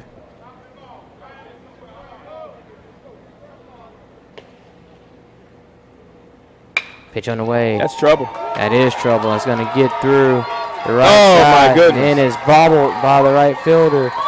2 runs will score. But he'll be, safe. Safe. I thought they was going to call him out. That is a 2-run hit for Berrien. Because 2 runs on the board here in the top of the 9th for Rust. Right fielder, number 8, Mark Holler. Great job there. A great piece of hitting. Just trying to stick it through the right side. With that being said, and the heads-up base running play, getting to second base, did Berrien get there? What you want to see, if your head coach John Bates, he talked about it, he's got a scrappy team. And a scrappy team fights all the way to the end. Absolutely. And that's one of those reasons why, some would question why keep Ishin in for the sake of protecting the bullpen when at the rate it's going, you have to bring the bullpen in anyway. 9-4, 5-run lead. A hit scores 2, make it 9-6. Swung on, fouled off.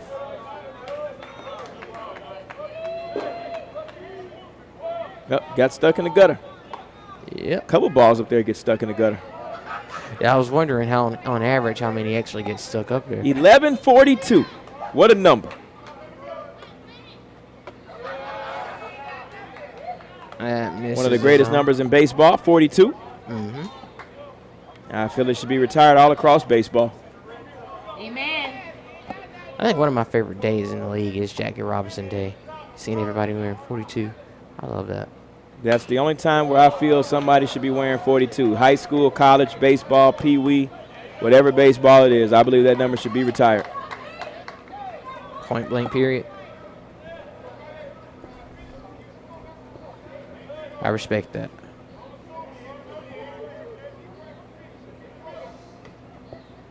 One ball, 2 strikes. This one hit on the ground. Second baseman pick it up, throw over to first. 1 out is recorded, but another run does score for Rust. Which is why I said these are the runs that you don't worry about. You get the outs here. Now you put yourself in the windup. You don't come from the stretch. You got a chance to get out of this with 2 pitches. Get the out. They'll score the run, 9-6, and then you still got cushion for 3 runs.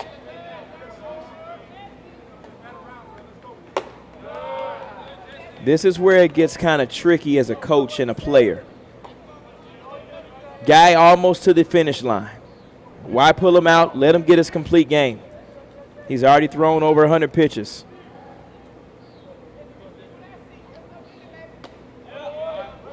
Good pitch. A lot of respect out here on the ball field between both ball clubs, both coaches. And the first matchup tonight where we feature 2 NAIA teams. Well, I don't think these teams met all year.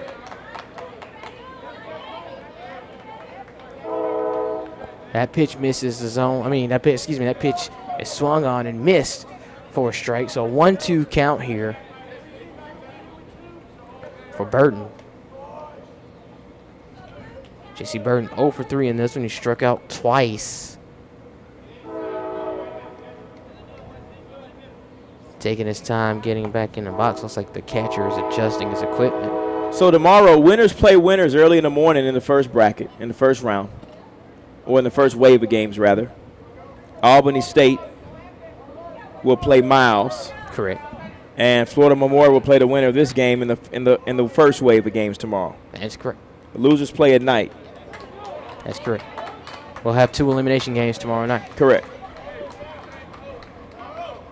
And I like that. If I'm going to be eliminated, eliminate me while people can come to the game and watch a little bit. Right. Have your highest stakes games for the nightcap. Makes Absolutely. sense to me.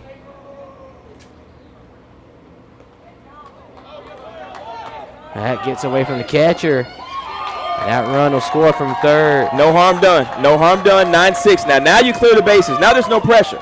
I'd rather actually, if I'm Rust, I mean, I like the run. I need the run, but I'd rather have a runner in third right now. I want Edward Waters to make a pressure play on defense. Yeah, there's only no pressure now. One ball, now two there's strikes. no pressure. Now it's like a fresh ball game, and we got a 3-run lead with our starter in the contest. That's been swung on him. Woo! Plexiglass. Yeah, I was going to say that hit the glass pretty hard. But that looks like glass. That's glass, but you know. This is glass. Yeah. Here we go. 1-2 pitch on the way. That misses for a ball. Tyson looking over to the bullpen. He knows he's getting close. He knows he's close. This will be the first complete game effort so far today.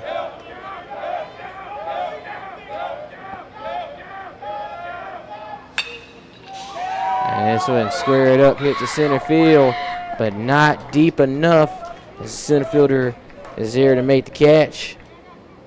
Pass is there to secure the out, 2 down. You talked about it. It seemed like Rust had all the momentum, but the reality of the situation sets in when you score 4 runs and the bases are cleared and you have 2 away. You have to find a way to manufacture 3 runs on 1 out. Here you go. Tyson, 1 pitch away from a complete game in the World Series first round. First pitch outside, misses for a ball. Callaway 2 for 3 in this one. Callaway has found a way to get on twice now. So not going to be an easy way to record the final out if he's able to do so, as that's called a ball. I wouldn't mind checking that swing right there just to give him a hinge. You let him finish this one out, win or lose. I don't know. This one swung on, hit on the ground. Shortstop will pick up a couple of hoppers. Schubert. Not going to be an easy play, but it's done, and the out is recorded. So that'll be it, your final score in this one. Edward Waters gets the 9-6 victory over Rust. So before we get out of here, we're going to give you the rundown of tomorrow's games after this is concluded. So tomorrow we'll start at 9 a.m. with Albany State facing Miles in the NCAA Division II winners bracket. At 12:30, you'll have Florida Memorial versus Edward Waters in the NAIA winners bracket game. Then, starting at 5 o'clock, you'll have Kentucky State and the Bluefield State in a loser leaves town match in the NCAA bracket. And then finally, we'll conclude the day with Talladega versus Rust. Loser goes home in the NAIA bracket.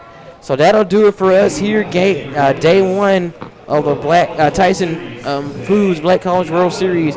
For Nick Strong, I'm Nicholas Finch. Have a great night, everybody, and thank you for watching.